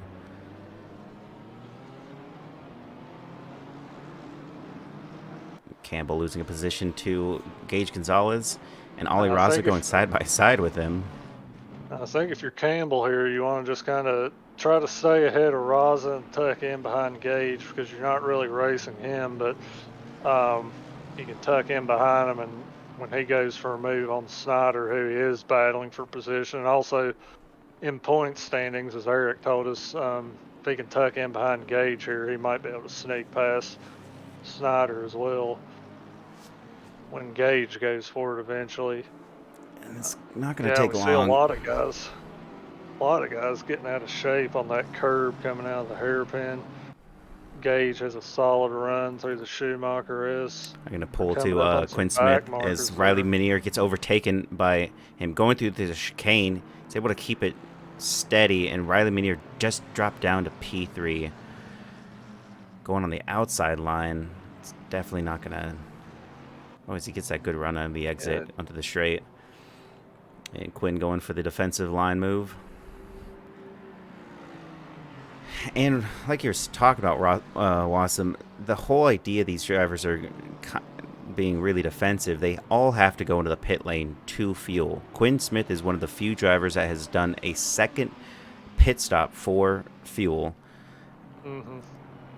And we see Snyder and Campbell going into the pit lane to get some fuel. Cass Lassie's also going in. Pit lane, but yeah, this is I believe all three of those guys, this is their first pit stop of the race, so they've started on wets and ran their fuel till it was empty. So well, that would just be yeah, Cass cool Lassie. to He's the only driver to have. Yep, right. That's well, besides Chronotis, who also has to go in the pit lane to serve their mandatory pit, but he's going to just. I wonder what he does. Should he just end up taking tires or just the fuel and continue? I can't imagine that it's going to be that you wouldn't want to, especially since you've already ran like a good 15 minutes on kind of a ballooned tire. It's a tough decision to make because you're kind of trying to do a lot of math on the fly when you're in these situations. You know, as I mentioned earlier, when you're fueling up, you can change on ACC. You can change your tires while you're refueling, and you know, a tire change takes about 30 seconds, I believe, and if your fuel's going to take 15, 18 seconds, how much fuel you're putting in, which these guys will be able to see on their HUD. It could be worth it in terms of lap times to take those fresher tires because you could make that 12 seconds up, but also we got 20 minutes left in the race, so Just going back to a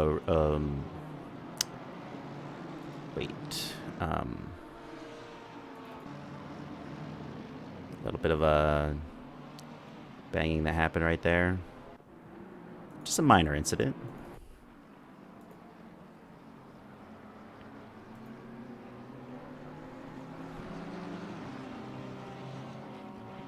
Big Gage has finally made his way through that pack there as yeah, he sits ahead of his own teammate who may also have to go in the pit lane to get fuel. That's cost him a lot though in terms of that battle he was having with Ed for effectively P2.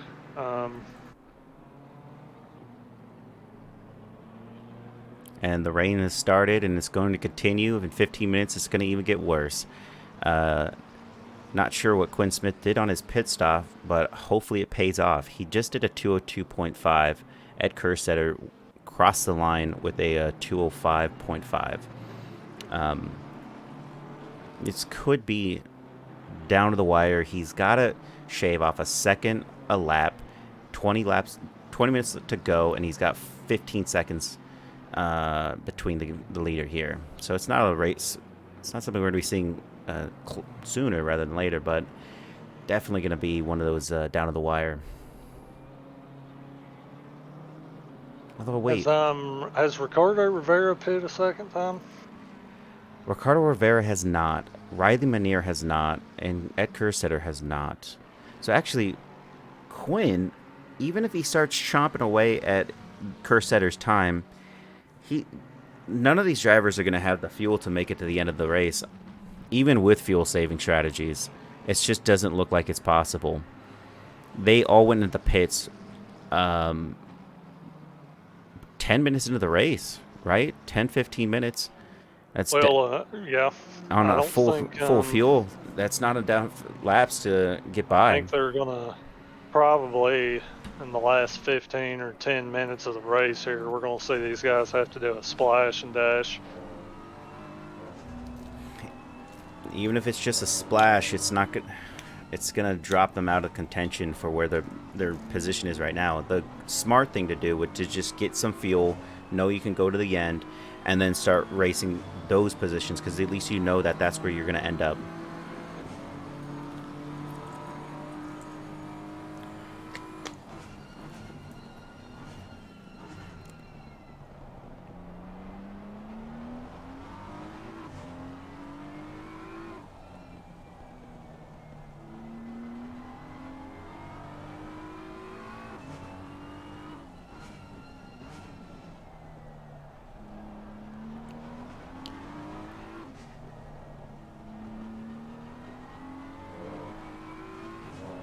Now, Wassum, if only those tire pressure readings on the dash worked, would we have a little bit more excitement to be had here to see how ballooned those are? when I was doing my little pit lane walk before the start there and was talking to a few of the guys, as they were on their out lap, Granadas and Eric told me that they were starting on wets, of course. Ideally, in wet conditions, you want your tires to be about 30 or 31 psi, but they were about halfway through their out lap and their tires were already at 34 psi, so they were Ooh, really feeling it. definitely feeling some pain the first couple laps there. Mike Burkhoff in the pit lane. Daniel Caslessy overtakes him for that position. Really looks kind of cool to see this driver, Dave, bullet for Joey Band. While he's sitting in P27, he has shown a tremendous amount of class as a driver that's not going to get in the way of another fight in front of him. I've seen him numerous times. He's shown some awareness, letting these guys get on with the race, letting them by, picking good spots to let them by safely. So yeah, you definitely like to see that. Only you would see that in the GT3 and the GT4, not when you're racing against an LMP. That's for sure. Hey. I think something may have happened to Jarek Snyder in the pits there. He's came out probably 20 seconds, it looks like, behind Will Campbell, and they went into the pits bumper to bumper there. So I wonder if Jarek Snyder actually did change tires in that pit stop. It's quite possible. He's quite a ways back from William Campbell right now, who he was battling for position. But man, with all these pit stops and changing conditions, I've lost track of who's pit, who hasn't. We need some sort of graphic there, I think, that absolutely shows when they last pit. How many have actually gone through the pit lane more than once, and it is definitely up to debate because we have not seen a full course pit of half the grid because there's number of drivers that are going to need fuel for the end of this race, and they have not gone in that second pit. I think we're only going to know for sure when the checker flag waves. Yep, and Delbecki overtaken by Daniel Caslessy for P14 down in the last turn. Delbecki having another solid drive, leading Division 3 guys again.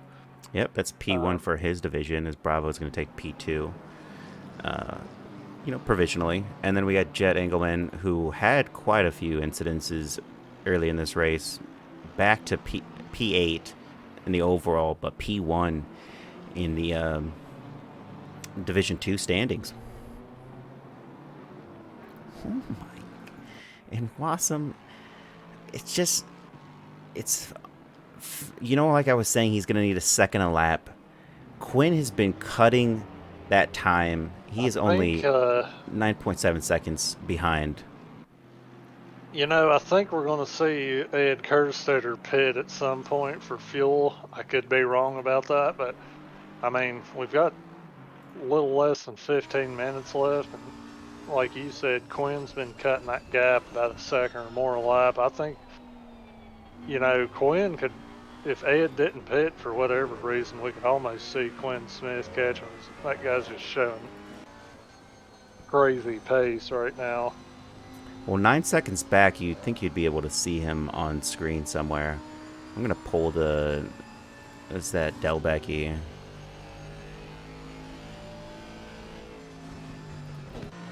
Go to cockpit cam here.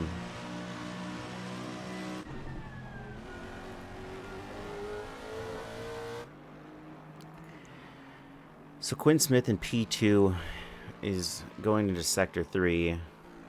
Ed Kerstetter is going into the straight. He is relatively not that far behind him. As he just enters the chicane. He's cut that time again. He's 8.4 seconds away from him. We could, Ed could be, he's a pretty crafty guy. Ed could be running in a lower engine map, possibly, trying to save some fuel to make sure he can get to the end, but that could be why we're seeing this gap shrink so rapidly. But, you know, if that is what Ed's playing at, he doesn't want to let him get too close before he cranks the engine back up and tries to hang on to this. But that's just pure speculation. We don't know what Ed's doing right now. Truly, we don't, but we do know what Quinn Smith is doing. He pit for tires. He pit for fuel. His last lap was a 2:04 even. Just invalidated his lap though on that one. We got Ed Kersetter. His best was a 156.2 when it was still dry out, but now he's at a 2:06.8. You can clearly see on that last lap, Quinn is just chunking him by seconds. There's a Stooch Racing McLaren off the track as Quinn Smith drove by. And the gaps have formed massively. You can see in the overall how far some people really are in this overall. You got Reggie King with a 13-second gap to Snyder. Ricardo Rivera sitting 13 seconds behind Quinn Smith and not improving upon that. You have Riley Manier 5 seconds behind P3. Gage Gonzalez 11 seconds behind Riley Manier. And Ollie Rousen 3 seconds behind Gage. Padberg 21 seconds behind P6. I mean, that just goes to show you the leader has a massive pace difference to the overall grid. Mm-hmm.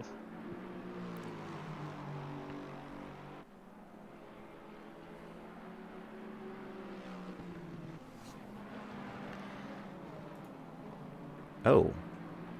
And we'll just jump over to car number 27 of Riley Manier and give it a little bump here.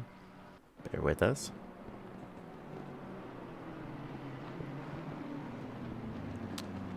This happened earlier in the race. Oh! Oh, boy. Oh, wow. Yikes.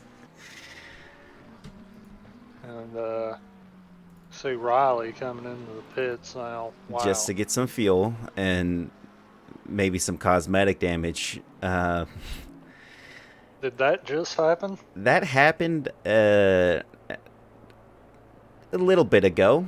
That's why we can see there's a difference in terms of where his Ricardo Rivera was already like 10 seconds ahead, 13 seconds ahead. Well, not that far ahead of Riley Manier, and then he gets hit. And that's what separated their huge gap in time to that 15 seconds. And so that's where we can see where, you know, the difference is. So really interesting rejoin, and a driver that was fighting for P3 within seconds of P3. And it looks like he's just splashing for fuel, and as he's back down, he's back out on the track. And Quinn Smith now doing a 2:04.1, and Ed Kerstetter 2:06.1. So 2 full seconds ahead of Ed on that last lap, which is really pulling him close. We got 9 minutes 41 seconds left in this race, and Ed's going to have to really hope that he can make it to the end of this race.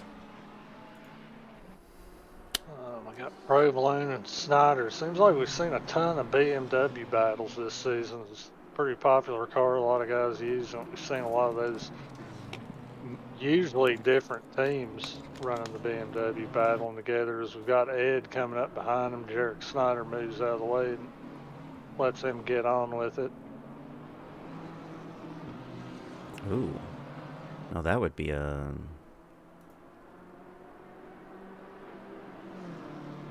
Oh, there's Ed crossing the line again. He's doing 2:06s. Quinn Smith crossing the line, doing a 2:04 again.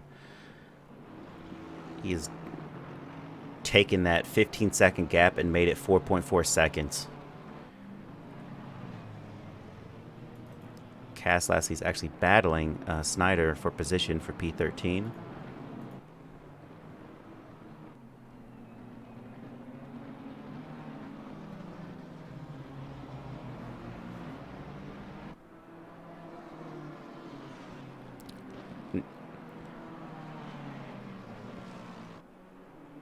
Turtle Tracks slips through. Sending one up there on. Now, Quinn's definitely want to get past both these drivers, and it looks like he's about to.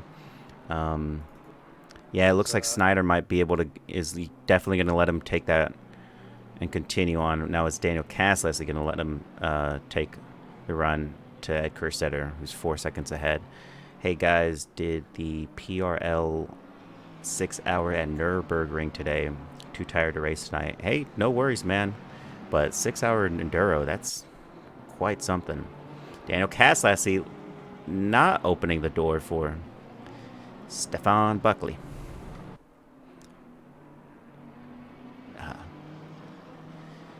And Daniel lets him go. Sort of. Overtook him cleanly and without incident.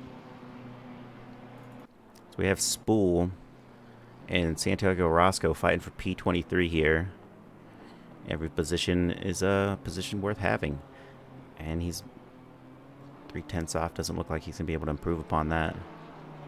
Yeah, we're running into the closing stages of this race here, and it's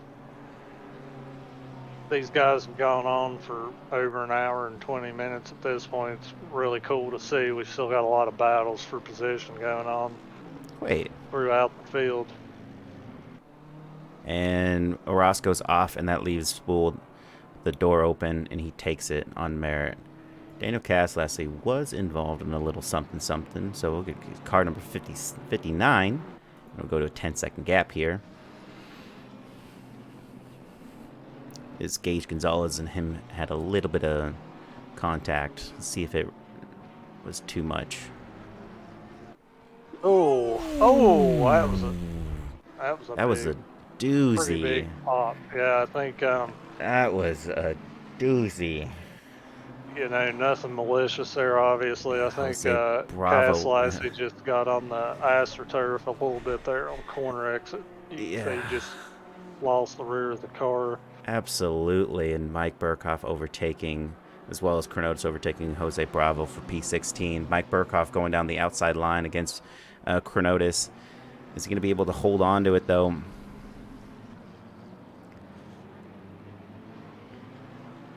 Ooh. Just give him some space. It's a little too happy on the throttle there. I have not been able to watch the Imola GT3 race just yet. I had a fun night out, and I was not in any condition to watch anything when I woke up. And there's Mike Burkhoff through Kronotis. Quinn Smith now just sits 2.9 seconds behind Ed Kerstetter with, I believe, Provolone sitting ahead of him.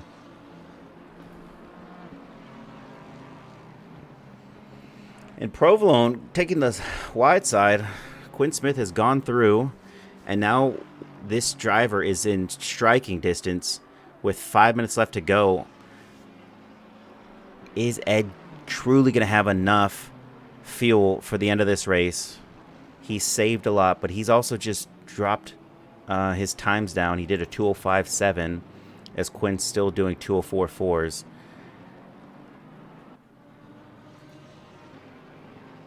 Yeah, I think we're going to see some interesting things happen in the last couple laps here.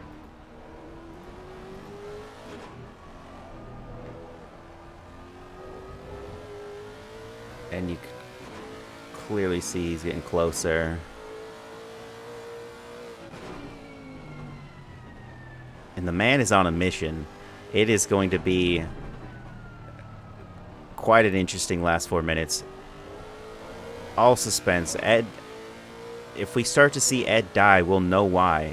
He doesn't have enough fuel to end this race.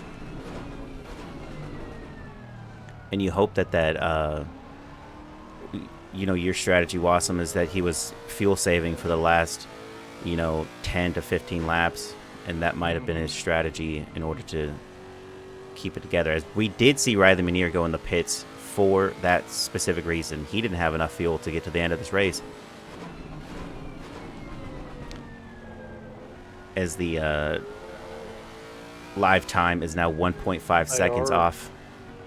They are coming up on some lap traffic here. I saw a guy up there getting a little out of shape running over the gravel. We've got one getting out of the way here. Yep, that's the same driver that's been getting out of the way of other people, so good on him. Letting these guys get on with it. That's This could compromise Ed a little bit coming up on this ice, and as he's going to get out of the way as well. Hopefully he's not sitting on the exit for Quinn, but looks like Quinn was all right through there. Looks like we're going to have 2 laps left. Let's see what Quinn can do. It looks like Ed's going to try to ride this out to the end. We'll be able to ask him after the race is over in our interviews. yeah, the suspense exactly is there. what he was doing, so stay tuned for that. He is now within a second of first setter. We'll see. Hopefully it won't happen, but we could have some back marker traffic. Hopefully it won't affect the outcome here at all. These guys have been pretty good so far. No, and the Puerto Rico boys had a storm and they had a power outage, so both those drivers are out of the contention and out of the top 5. Oh, well, no, just Gonzalez. Rivera's still in it. Yeah, Rivera's still in it. That's unfortunate. You did a really good run, Gage. It was really great to see you pull back after that start. Mother Nature affecting the race both in the game and out of it. Yeah, and you'll notice our teammate, Eric Miller, is not in the race anymore, so something definitely happened to that old Eric Miller 3, I should say. Yeah, he's trying to backseat commentate. It looks like his Ed's going to fight this. We're going to run into the final lap here. These boys are going to duke it out for the win of the final race of the season. They were definitely going to have to go for one more lap.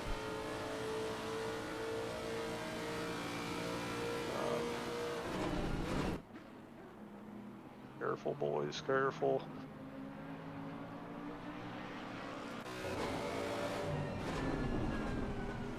And this is exciting. Made a really good run out of this final corner, fighting the rear end a little bit. I think that may have cost him, struggling for rear end grip, getting on the curb a little bit. I don't know if he's going to be close enough to send one into turn 1 here. Oh, Ed moves across a little bit there. Quinn might have a chance on the outside here. They tap a little bit. Oh. And he just gives that back to him. I think that's going to make Quinn want this even more. Elbows out between these guys.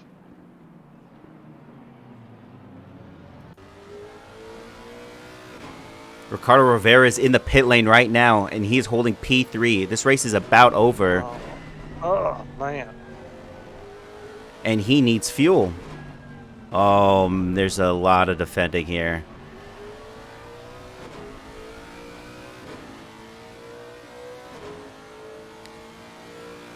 The pace is there.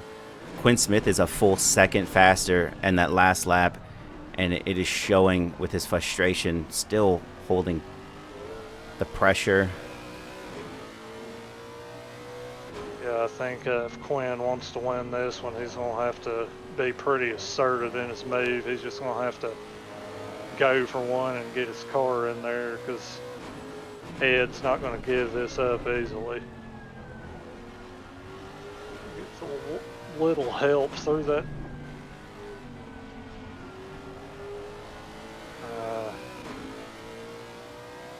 Let me see a CC Racing driver just staying way out of it. Or dying if they don't have any fuel.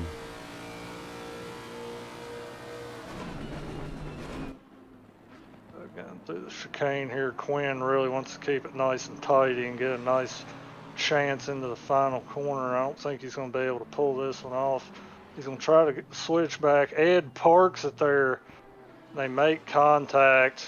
They're both stopped. I think Quinn's and he hits CC Racing going. driver, and yikes. Well, you know, showing some sportsmanship there. He lets him by. He keeps it by. Quinn didn't want to win it through contact, so. And there goes Quinn Smith. Exciting finish to the season. Leading a lot of the laps. and just unfortunately sitting in P2 after a grueling battle. And Ed Kerstetter holding that fuel strategy, and it pays off for him as he drops a banger of a race, and now is sitting in P1 with only having one pit stop at a very interesting time. As we have Ollie Raza about to cross the line in P3. What a fantastic finish for him. As Delbecky of the Division 3 crossed the line already, and he's sitting P1 in the Division 3 championship. And we have Jet Engelman still fighting. Actually, no, we have Riley Manier, who's fighting Ricardo Rivera, who went into the pit lane to get some fuel. So now it's close, but Ricardo Rivera is going to take P5. Padberg P4, Riley Manier P6. Jet Engelman Oh, somebody off in the grass there. about to cross the line. He goes P1 in the Division 2. And still have some drivers on track.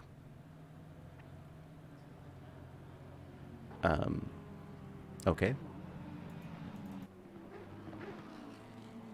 It's Tanner Masters, one of the few drivers left on track that still has to go through the final corners. So there you have it. We have Kerstetter, Smith, Raza, Padberg, Rivera, Manier, Engelman, Pickrell, and P8, Campbell 9, Reggie Key 10, 11 is Delbecky 12.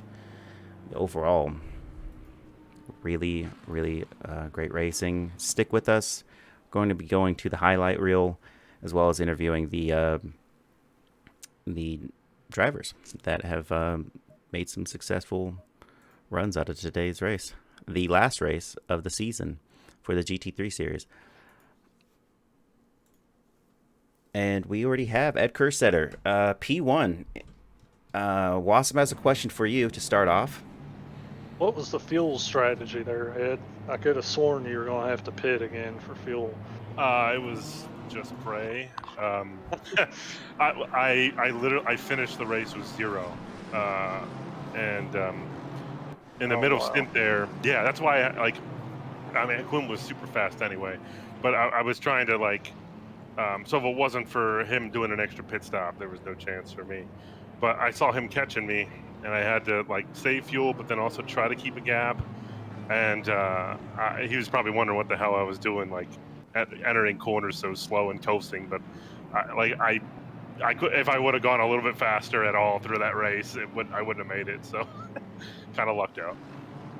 Yeah, I mentioned that to Jason. I was kind of thinking, you're a crafty guy. You were probably going to try to hold out on fuel, but kind of a game you were probably trying to do some quick math in your head about how much you needed to save and how much gap you could afford to give up before you had to start pushing again. Were you just lifting and casing, or were you dialed the engine down too as well? Everything I could think of. So I was running 7 on the Lambo, which is slow wet. And then I was lifting probably 300 meters before the corner. Wow. And then just trying to overslow, or carry momentum through the middle and then short shift. So it was quite busy in the cockpit. Well, it's cool. It's cool to see different strategies playing out like that. I know the weather threw a wrench into it, obviously, but it was cool to see a strategy like that. Somebody go for it and see it pay off. So yeah, nice job. I was surprised because a couple of the guys I had to pit. I pit right when it started raining, put on wets, and I know a couple of guys stayed out later, so I thought they were going to be completely good on fuel. But I dialed back the engine, and then midway through the race, it looked like it was going to clear up, and we had 15 minutes clear, and I was like, oh, the track's going to dry up, and I switched back to engine map 1, which was terrible because I ended up burning, all the precious fuel I needed at the end when it started raining again. But I was surprised that no one else who had stopped later during that first stop was able to go. I was surprised when Quinn pit. What was it, 45 minutes left, and I think Gonzalez was the same. And then as soon as I saw them pit, I was like, okay, it was going to rain again. Total fuel save mode, and I feel bad making the car so wide and so slow. Quinn, sorry. I know you were probably super anxious there, but Yeah, literally, I think I ran out like 200 yards before the start finish line. It was crazy. Wow, and you know what a fantastic finish. I mean, you really did play the odds there, and I mean Quinn Smith, you really just like you led the race, you went into the pits and you went back and overtook those guys that were lucky enough to stay out on or started on wet tires. So I mean, and just seeing you cut the those that gap to Ed Kerstetter and just really getting it to him at the end of the race, it was really fantastic to see. Unfortunate how that last turn you guys just kind of went together, but great gamesmanship. You let him by, and you let him finish ahead.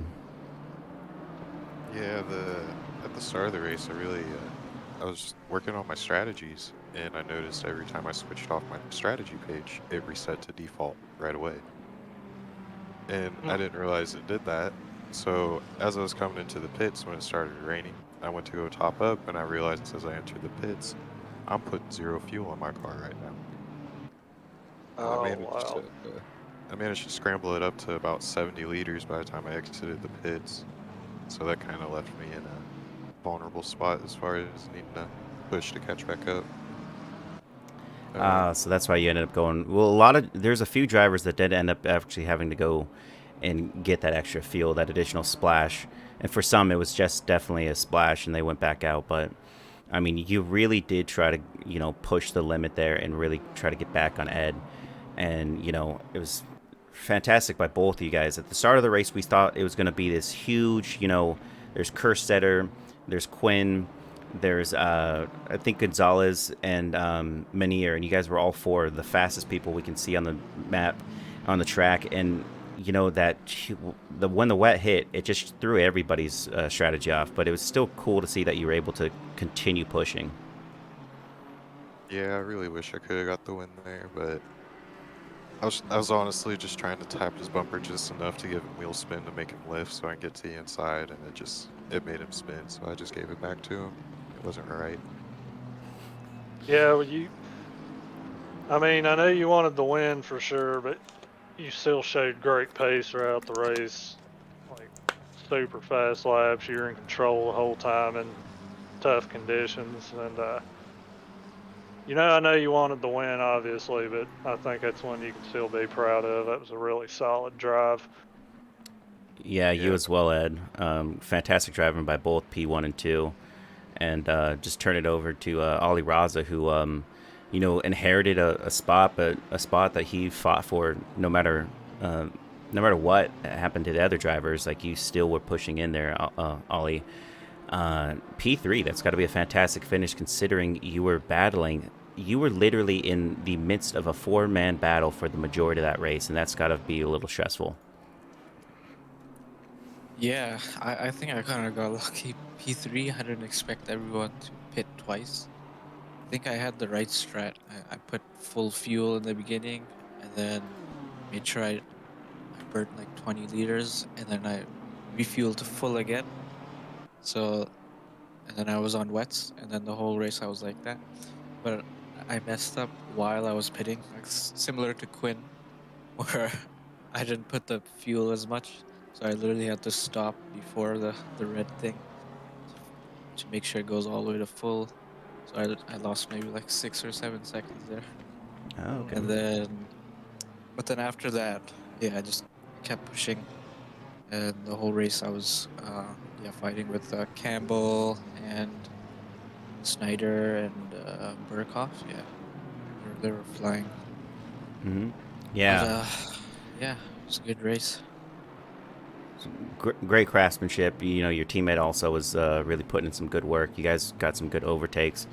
Really defensive in that 4-man group. You just showed when to push, when not to, and it all panned out. So congratulations to all the Div 1 drivers. You guys did fantastic tonight. Yeah, nice job, guys. And going over to Division 2, P1, Jeremy Jet Engelman, Elroy Jetson, a.k.a. Space Cowboy. P1 finish, man. That's got to feel good, especially after some incident. Tornado. Especially after some incidences that I thought might have cost you that race. Yeah, no, it was a strategy that won that one for me. Luckily, I had a couple I had a spin or maybe 2 that were all on my own. And then misjudging some of the back marker speed got me in a little bit of trouble too. But yeah, I only had to take 1 pit stop when I noticed that it was going to start raining again. I was puddle hunting at that time, just trying to conserve my wets, and then I saw it was going to start raining again. Had like 50 liters of fuel left, and said, okay, well, if I lift and coast and just kind of take it easy, I can make it to the end. And I think I finished with like just over 1 liter of fuel left. But yeah, it was kind of cool seeing other people have to take that second pit and just kind of getting those free positions, and it definitely helped. Yeah, it was a good job. It seemed like you know, I know you had a few knocks there that I don't think were your fault. It was just, you know, making your way around some Division 3 guys that you kind of got mixed up with throughout the pit stops. But it's good you were able to keep your head down and, you know, have a straightforward race once Yeah, I you was got through just those incidents. yeah, the whole thing. I didn't know what everybody else's pit strategy was. So I was, for a while there looking at like a 11th or 12th, and I was like, well, I might as well just keep going and see how it all works out. And luckily, the lift and coast saved me, so I didn't have to go back in. And I was still putting in like 205s, 206s through pretty much the whole almost last half. So that felt, really good. And it just ended up paying off. Yeah, well, congratulations, Jet. And another P1 driver we have here, Delbecky, who's, I believe, had a couple P1s, a couple podiums at least. One of the drivers of the CC Racing team. I think you guys are doing really great in the team championship. What a fantastic finish, Delbecky. Did you have any issues going through the pack? I was pretty conservative the whole race. I underfueled, just like I think a lot of people did, and I was just using a fuel strategy throughout, almost the back half of the entire race.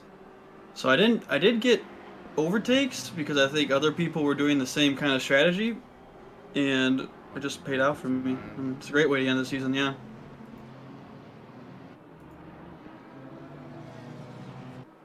Yeah, it was, seemed like, we saw you a few times throughout the race, and every time you saw you, you had the car under control. We're just keeping it on the track, like you said, being conservative, and that was good to see that, especially, it's really important with these wet conditions. So it was nice to see you doing that and seeing it pay off in the end. Yeah, for sure. I think the wet and not pitting the second time really did help with the strategy and somehow conserved enough fuel. I think I only had a liter left by the time I passed finish line. Wow, Worked out well for you. Definitely, like amongst all the rest of the drivers that ended up just coasting into that final entry, and Tansky just giving a shout out from the chat. Congratulations to all the winners, and congratulations, Delby. I don't know where you're going to be in the total overall standing or the Division 3 standings at the end of the season, but I've actually got those. Sure, Chrono. Okay. He won. Oh, congrats! By over 100 points. Well, look at that, Delbecky. You're not only just tonight's winner, you're the GT3 Division 3 winner of this Winter Championship. Congratulations. Thank you. It was a good couple months, and looking forward to keep racing with you guys. Yeah, like seeing the CC job, racing on the season. track. In the others, I've beaten Pickerel out by less than 50 points in Division 2. And Ed has beat Riley out by over 100 points in Division 1. And so there's Ed Kersetter with the Winter Championship in the GT3 series, as well as Cornotis in the GT3 Division 2 Winter Championship series. Championship podiums for everybody. That's congratulations. Jet would have won Division 2 if he showed up to and finished all the races. He had too many zeros. He had a lot of first place and a lot of zeros. I had 1 first place and a lot of seconds and thirds. Well, it just goes to show you just got to show up to the track sometimes. And also, just a reminder, everybody that's listening, we do have the 2 hour and 40-minute Enduro this Saturday. So keep an eye out for that. It's on the schedule. And if you want to join the league, you're more than welcome to. We're about to start a new season very shortly. They've already announced the dates, so you can go check that out in the general chat at our Discord. So you just want to click that button. Thank you for watching. We're going to push it over to another driver. So everybody have a good night. And thank you, Wassum, for joining me, as well as Chronotis for giving us that information regarding the championship series. And yeah, Absolutely. it's Constable Cody Wassum, co-host, myself, Jay Alvarez, signing out.